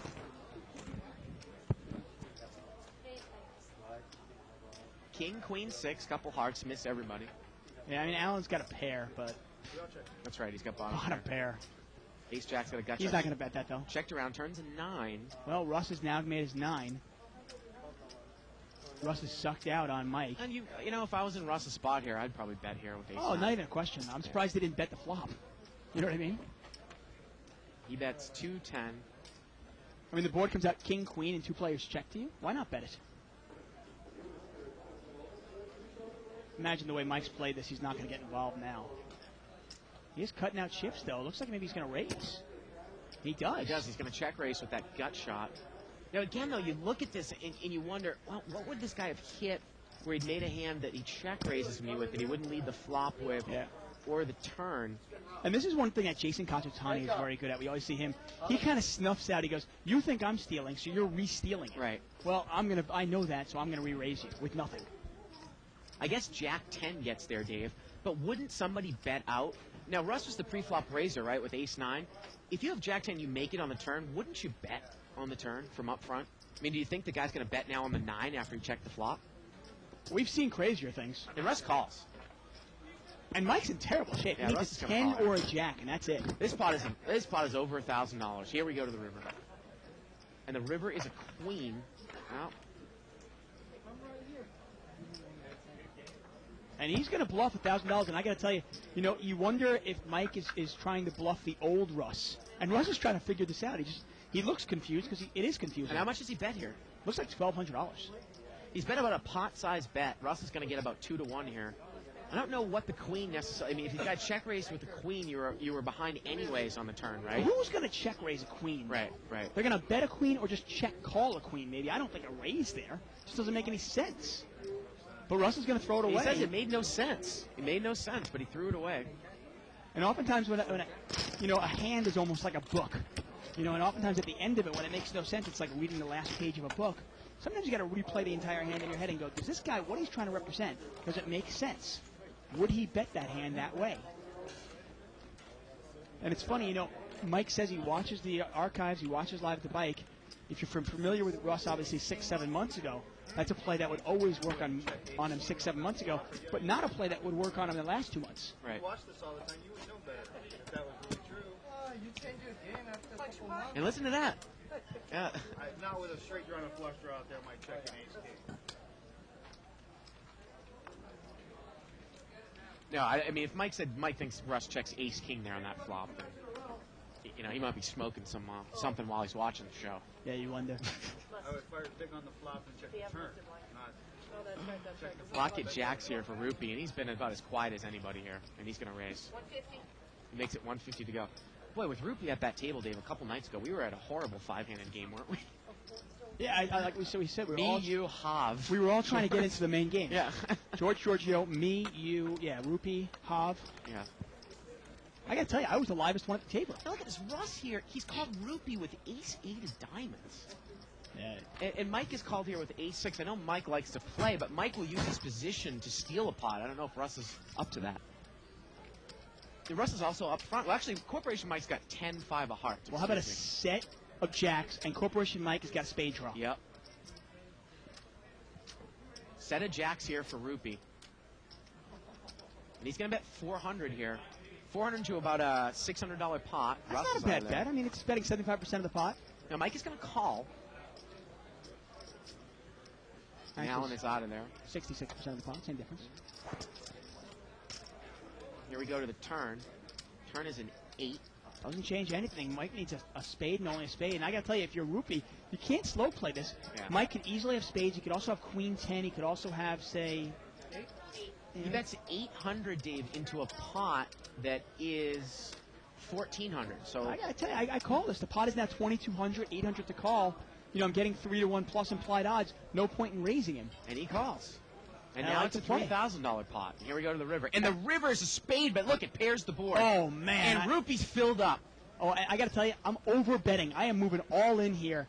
I seriously, I am over betting this river. $3,000 pot. Mike's got a spade and straw. $3,000 pot, and he bets $2,000, Dave. Yeah, I got to tell you, I think he's under betting the river here, and I don't like it. Well, it's a $5,000 pot, $2,000 to call. He bet 2/3 of the pot here. Mike got there, and I think he knows that there's a real good chance he's beat here. Well, it's kind of a call me bet. Yeah. River a boat, man. And that's what he's saying. And the thing is, I'm wondering, though, is if the guy got there with spades and he moves all in for 4,000, it almost looks like he doesn't want to Mike is going to call anyways. I think Mike calls 5,000. That's a $7,000 pot right there. Yeah, terrible river there for Mike. Obviously,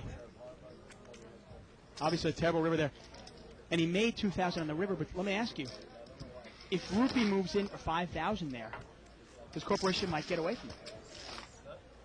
I don't know. I mean, that might actually scream more to Mike like it might be a full boat. I mean, we've never seen Mike make that type of laydown before, but I think he was somewhat questioning the bet there on the river. Well, the bet looked like it wanted to be called.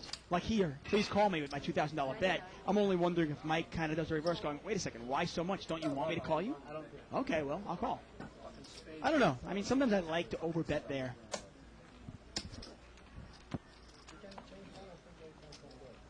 Button moves over here to Allen. We got a little under a half an hour left in the show, Dave.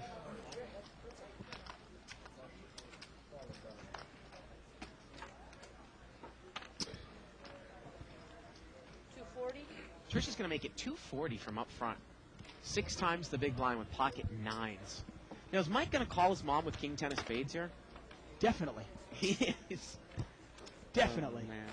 And these two will play against each other. And look what Rupee has. He's got aces in the blind. Oh, my. After winning that pot, and he is going to re-raise. Look at that. He's going to take care of mom and son in one fell swoop. Raise. And I got to tell you, depending on how deep you are, I don't think Trish is that deep. Wow, 1,200? Wow, he's really re-raised here. Yeah. You know, and I got to hand it to Rupee. You know, he's only played like 1 or 2 hands all night, but, you know, he gets paid off on the one he gets plays. Things really have to work out for him to get paid, though. He's got to flop a set. And shows the aces. He's got to flop a set and then river a full house when your opponent makes spades. I got to read this post over here by 22 Skidoo. He says, hey, Tuck, just wanted to mention that I caught your father-in-law off Broadway on Mother's Day. He said he took his mom and pop to see Trist at the Promenade on 76th Street. Everyone enjoyed it very much. So my father-in-law is an actor and acting in New York. And he said Very entertaining and well acted. I'd recommend it to anyone in the New York area. And he wanted to know what trainer my father-in-law uses because he's ripped. And he is. I tell you, my father-in-law, he is actually, he's a ripped to shreds. The guy's like 45 years old, and he just looks like a friggin' behemoth. All he does is swim, though. It's so infuriating. Is that the guy that I met at your house a couple times? Oh. All he does Nice is guy. swim. Never goes to the gym at all. English gentleman. Yeah. English bloke. What's his name? Maxwell Caulfield. He was in Grease 2, opposite Michelle Pfeiffer, the lead in that, way back.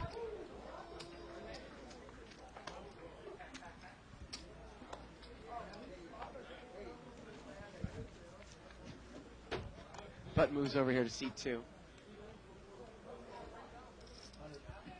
And Mike's going to raise it up here to 100. He's got Queen Jack suited. And one thing about And Mike, Rupee is going to call with King 3 of clubs. Wow. Mike has picked up some big hands tonight. Unfortunately for him, it's been big second best hands. And Trish is in there with Ace 9 of clubs, so the clubs are not pure here for Rupee. Here we go to the flop. Well, It's missed everybody. yeah, you imagine if they check at the Corporation Mike and he bets, he'll probably take it down. Now, is Rupee going to call and make a move here? No, he's not going to get involved. I think at this point, Rupee doesn't need to. I mean, at this point now, Rupee's up 4,000 for the night, and he's like, okay, I'm done. Again, I don't know. I mean, I understand Rupee probably, I think he wants to get mixed up with Mike, but calling raises with King 3 of clubs against a guy who doesn't raise all the time with premium hands. So many things have to happen to win a big pot there with that hand. It's just. Of course. I mean, you think about all the hands he's played, all those kind of like questionable 7-3 of diamonds, King 3, and when it all comes down to it, where's he made all his money? The pocket jacks. What a river there, huh?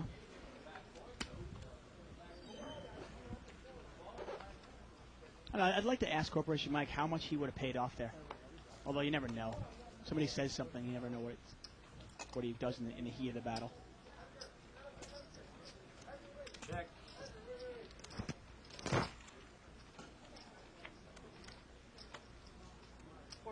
King 6-8 here with a couple of clubs. How about Rami? Rami's got a set of sixes. And he bets 200 right into it. Nobody's got much of anything, though. And he's just going to win this without a fight. And I don't think he minds at all. Now, I've never seen Rami here in this casino, but I got to think that the way he's played normally, I think he probably plays a lot of high level, no limit. Yeah, he clearly has played this game before. Yeah.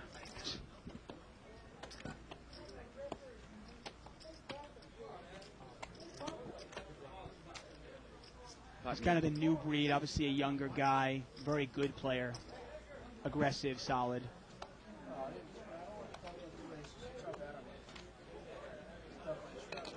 And the funny thing is, I mean, Corporation Mike, he's always in there mixing it up, but he really hasn't done anything wrong tonight. I mean, he's gotten his money in with the best of it time and time again, and he's just, I mean, obviously his opponents have big draws, but he's just getting sucked out on.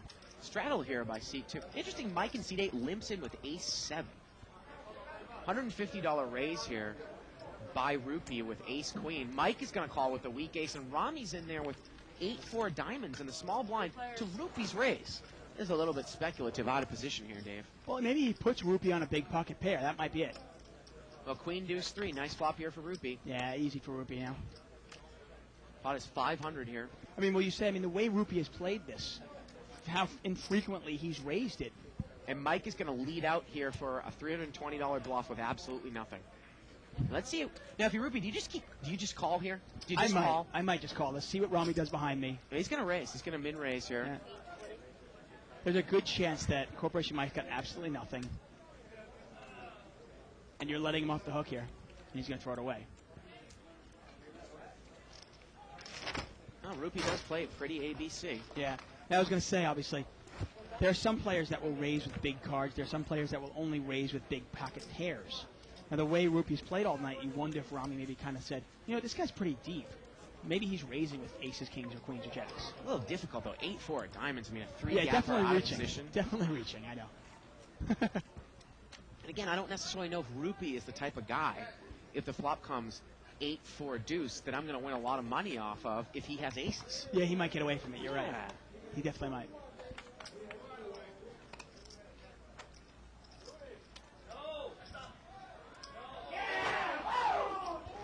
Yeah, great. Another jackpot. Fabulous. No, I think they're end of the Spurs Mavericks team, Dave. Oh, who won? first. Limped around here, and Mike is going to raise it out of the big blind with 8 deuce offsuit. He makes it 320 more, and then Rupee lays down Jack 10 there. And he's not going to show. And again, I think that, you know, Mike a little bit on tilt sometimes goes over the line with his aggression because, again, I mean, I can't imagine how that move is positive expected value. Well, that move's not necessarily a positive expected value, but he makes that move, and he has to make that move somewhat frequently to make it work when he has jacks, queens, kings, and aces. I mean, it's his whole image.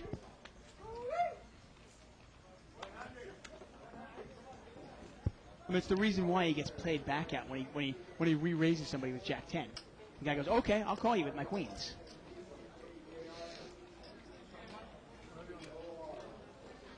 Chop it up there.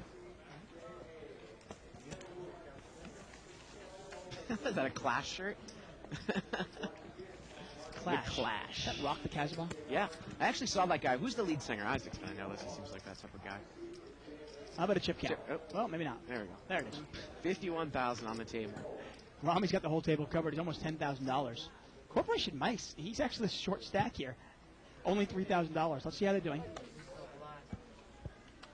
And looking at Mike, Rupee, and Rami are our big winners. And Corporation Mike and Russ are our big losers. Who's the lead singer of the Clash? Somebody know. Well, Donna, I'm sure ask somebody the table. Somebody will email us with that in a second. Got a raise here by seat 5 with 6-7 offsuit.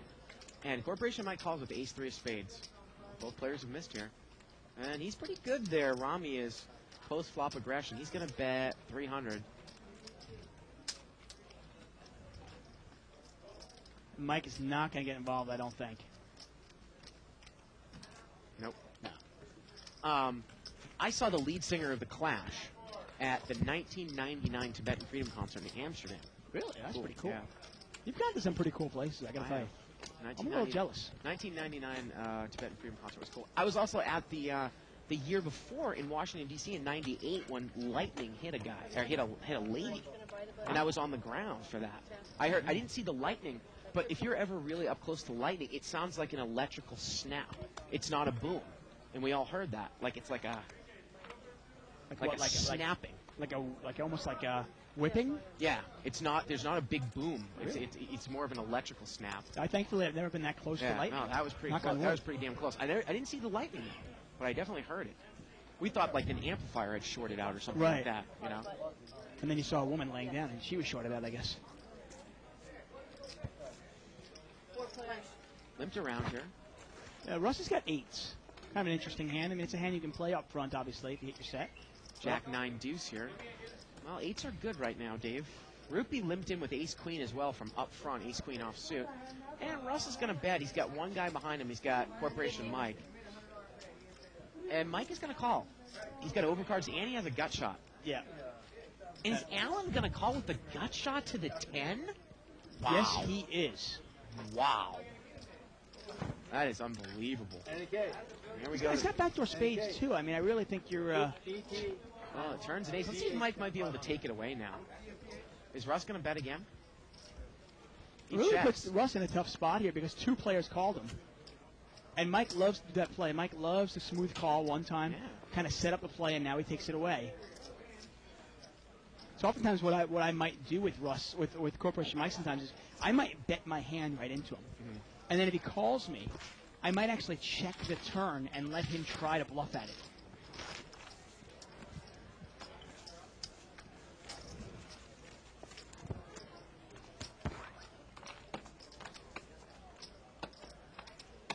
Dro Strummer is the lead singer. Look at that. Right away we get an email. Amazing. From Kissimmee, Florida. But moves over here to seat 9. Allen.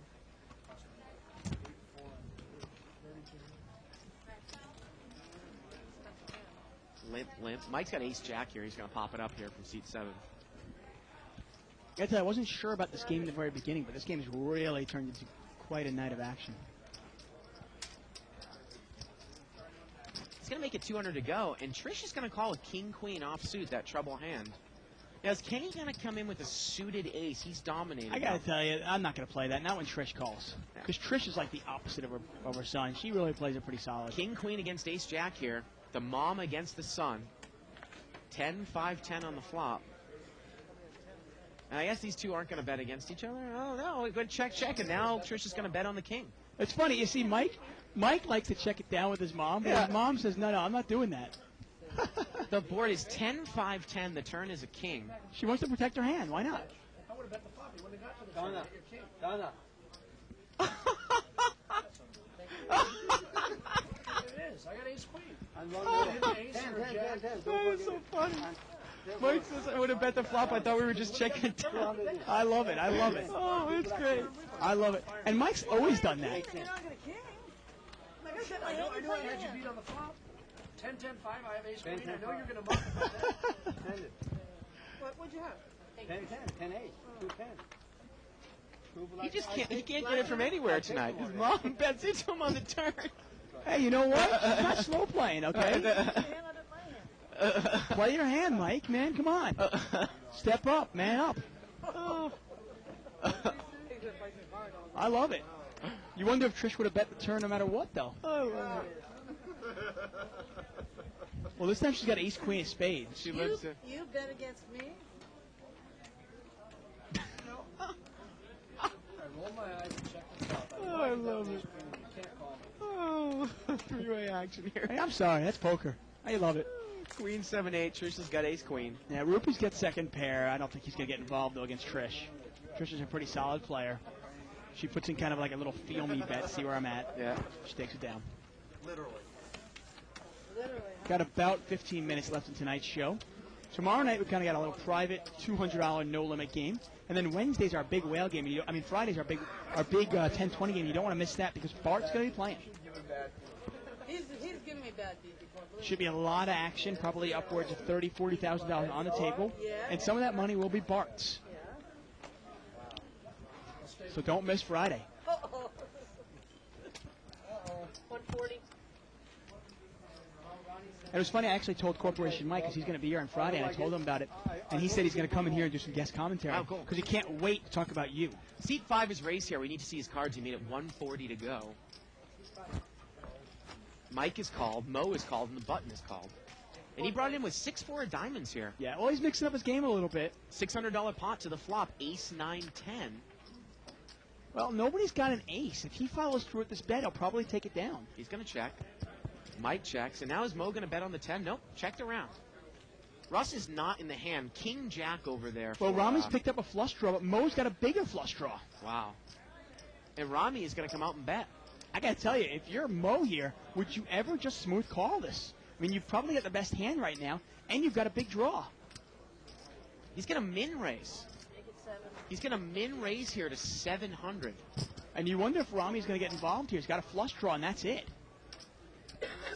This is kind of a steal, re-steal type deal. Well, Mo's got two pairs. And he's going to come back over the top. 1,000 more. He's going to make it 1,000 more. He's kind of playing it like maybe he had Wow. 10s or 9s and Mo folds. And the river, oh, God, the Mo river's just cost juice himself so diamonds. much money there. Yeah.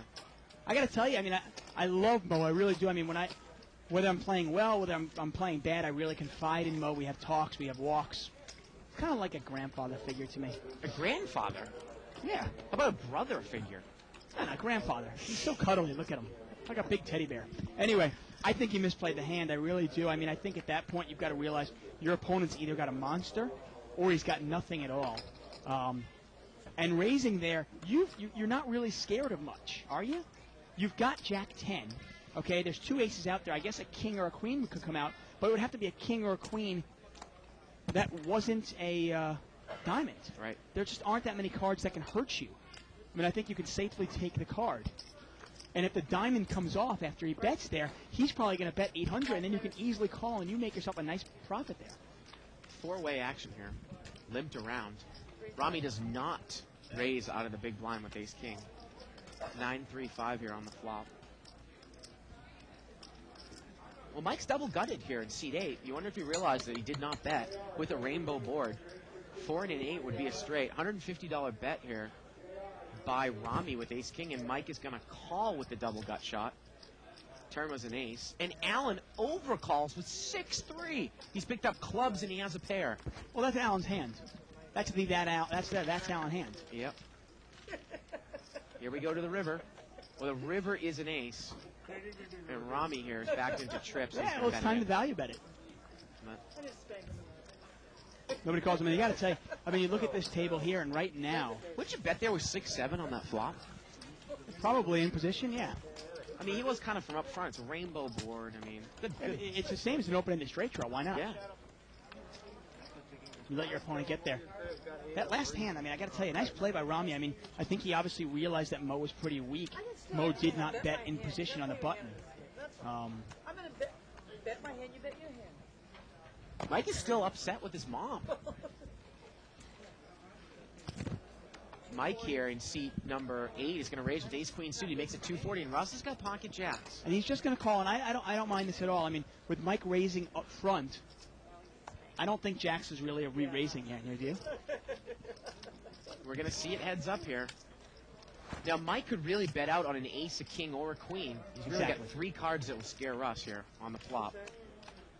Well, that's not one of them. No, that's not a flop. And Mike is going to bet 400 here. Now, this is one of those cases where... This is one of those cases where even call. if I think my opponent is bluffing, I'm going to get some information, and I'm going to raise here. Too many scary cards can come off. Turns to 10. Now Russ is open-ended. Yeah. And is Mike going to fire a second bullet with ace-queen? He does. And now now the pot has gotten to the point where you can't raise for information without pot committing yourself. The pot is now $1,800, $800 for Russ to call, and Russ calls, and we've got a $2,600 pot here to the river. Now Russ is good here, but I think he's really misplayed this hand, I got to tell you. And the river is an 8. And is Mike going to fire 3 bullets in here? He does. And Russ is probably going to call this. And I got to tell you, Russ has got no information at all. He's bet $1,500 into a $2,600 pot. 3 bullets from up front. Yeah, I mean, he could easily, but, I mean, the way Russ has played this hand, he's got no information. Isn't it possible Mike's got kings, queens, or aces here? That's all. I mean, how often do you ever see somebody throw 3 bullets into the pot like that? I mean, I got to tell you, if I have Jacks there, and he's going to call Russ is going to call. And some people can say, well, Russ made the most money this way, but I got to think it's negative EV. Mike's either got, missed clubs, I guess, or in this case, ace, queen of spades. But I think more often than not, Mike's going to have aces, kings, or queens there. What happens if a river comes king and the guy fires again? I think Russ lays it down. What can you beat? Right. I mean,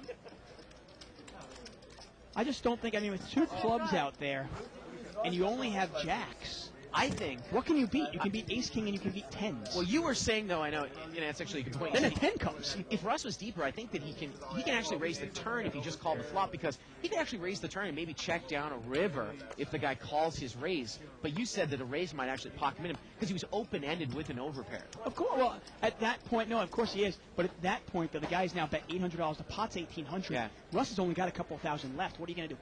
Right. If the guy's got aces, you're not going to get him off it.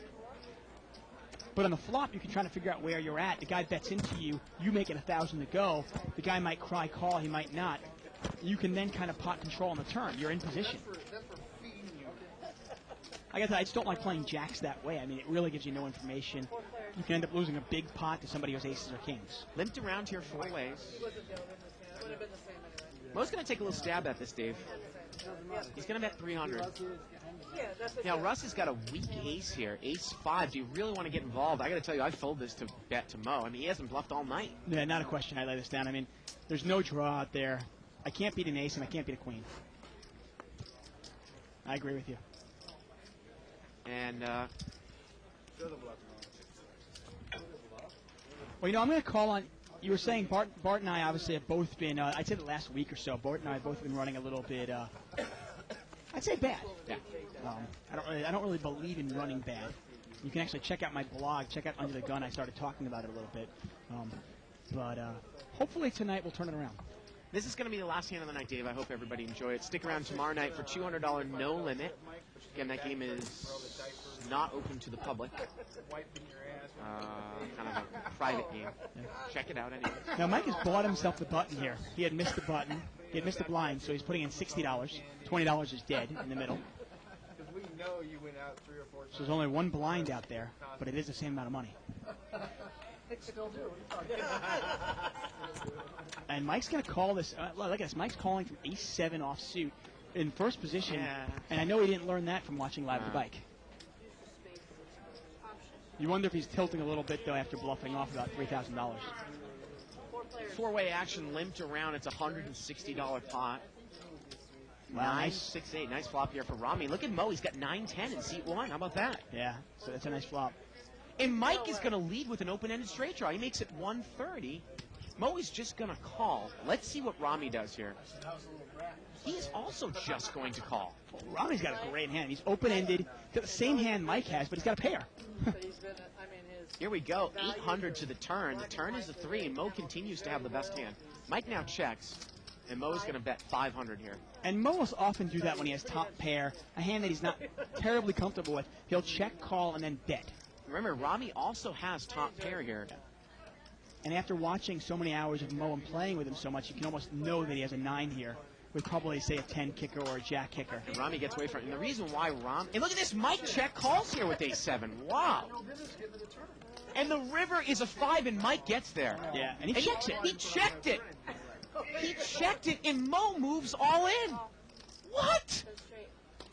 Mike checked it, and Mo moved in. And Mike called. Are you kidding? For what? A check raise all in. Mo moved in. Could have sworn he was going to check the river down. I thought it was a terrible check by Mike on the river. I'm flabbergasted. Wait a second. Can we get the right? That couldn't have been the action. That's the action, man. Are you sure? He checked. Mo moved all in. He made it with ace-7. He checked. Mo moved all in. What? Mo moved in. And Mo's going to pay him cash, and that pot was like $9,000. I am befuddled. I mean, I think Mo just didn't think that guy would check a straight to him, and I guess he figured he was beat by 2 pair, and he was trying to get him off, trying to represent the 7. I mean, obviously. Wow. You know what I can think of? I do not know what Mo was thinking. I have no idea. I got to tell you, I mean, again, we've seen it sometimes. It worked out, but how do you keep calling with an open-ended straight draw, and then when you get there, check the river? I mean, that's going to happen against Mo maybe 1 out of 1,000 times. I mean, I guess he moves in when he doesn't have a straight there. I mean, I think Mo probably put him on a 7, and then when the guy checked him, he goes, wait a second, this guy doesn't have a 7. He probably has 2 pair. Let me see if I can represent the 7 and get him off 2 pair. I don't know. I mean, it's really, really surprising. You know, I guess Mo thought he can get him up the hand, and he was wrong. And look at this hand here. We're going to come back to the action. Because we got pocket aces in Kenny Wynn. Actually, you know, Kenny Wynn, seat 5 raised with 10-4 of hearts. Kenny Wynn re-raised with aces, and seat 5 calls. Well, this is always the hand we don't get. It's always the big one we don't get. Did Rami raised, and Kenny re-raised, and Rami's continuing on with the hand with 4-10. Yeah, and that's going to do it. Man, I tell you, it's like theater of the absurd here. It really has been a lot of fun tonight, I got to tell you. This has been a great game. Well, one for the ages, one for the archives for sure. Yeah, absolutely. I guess that's going to do it. I guess that's going to do it.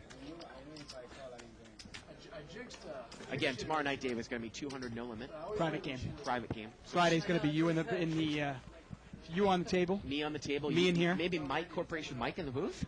Corporation Mike's going to be here. I'll put it this way. I'm probably going to have the same kind of setup I had last Friday when I had 5 commentators in here. Yeah. Each one in for about 10 minutes. It was a lot of fun. Probably do the same thing on this Friday. All right. Well, thanks for joining us. And come back tomorrow, same bat time, same bat channel. Watch the replays. Good night, everybody, from Live at the Bike.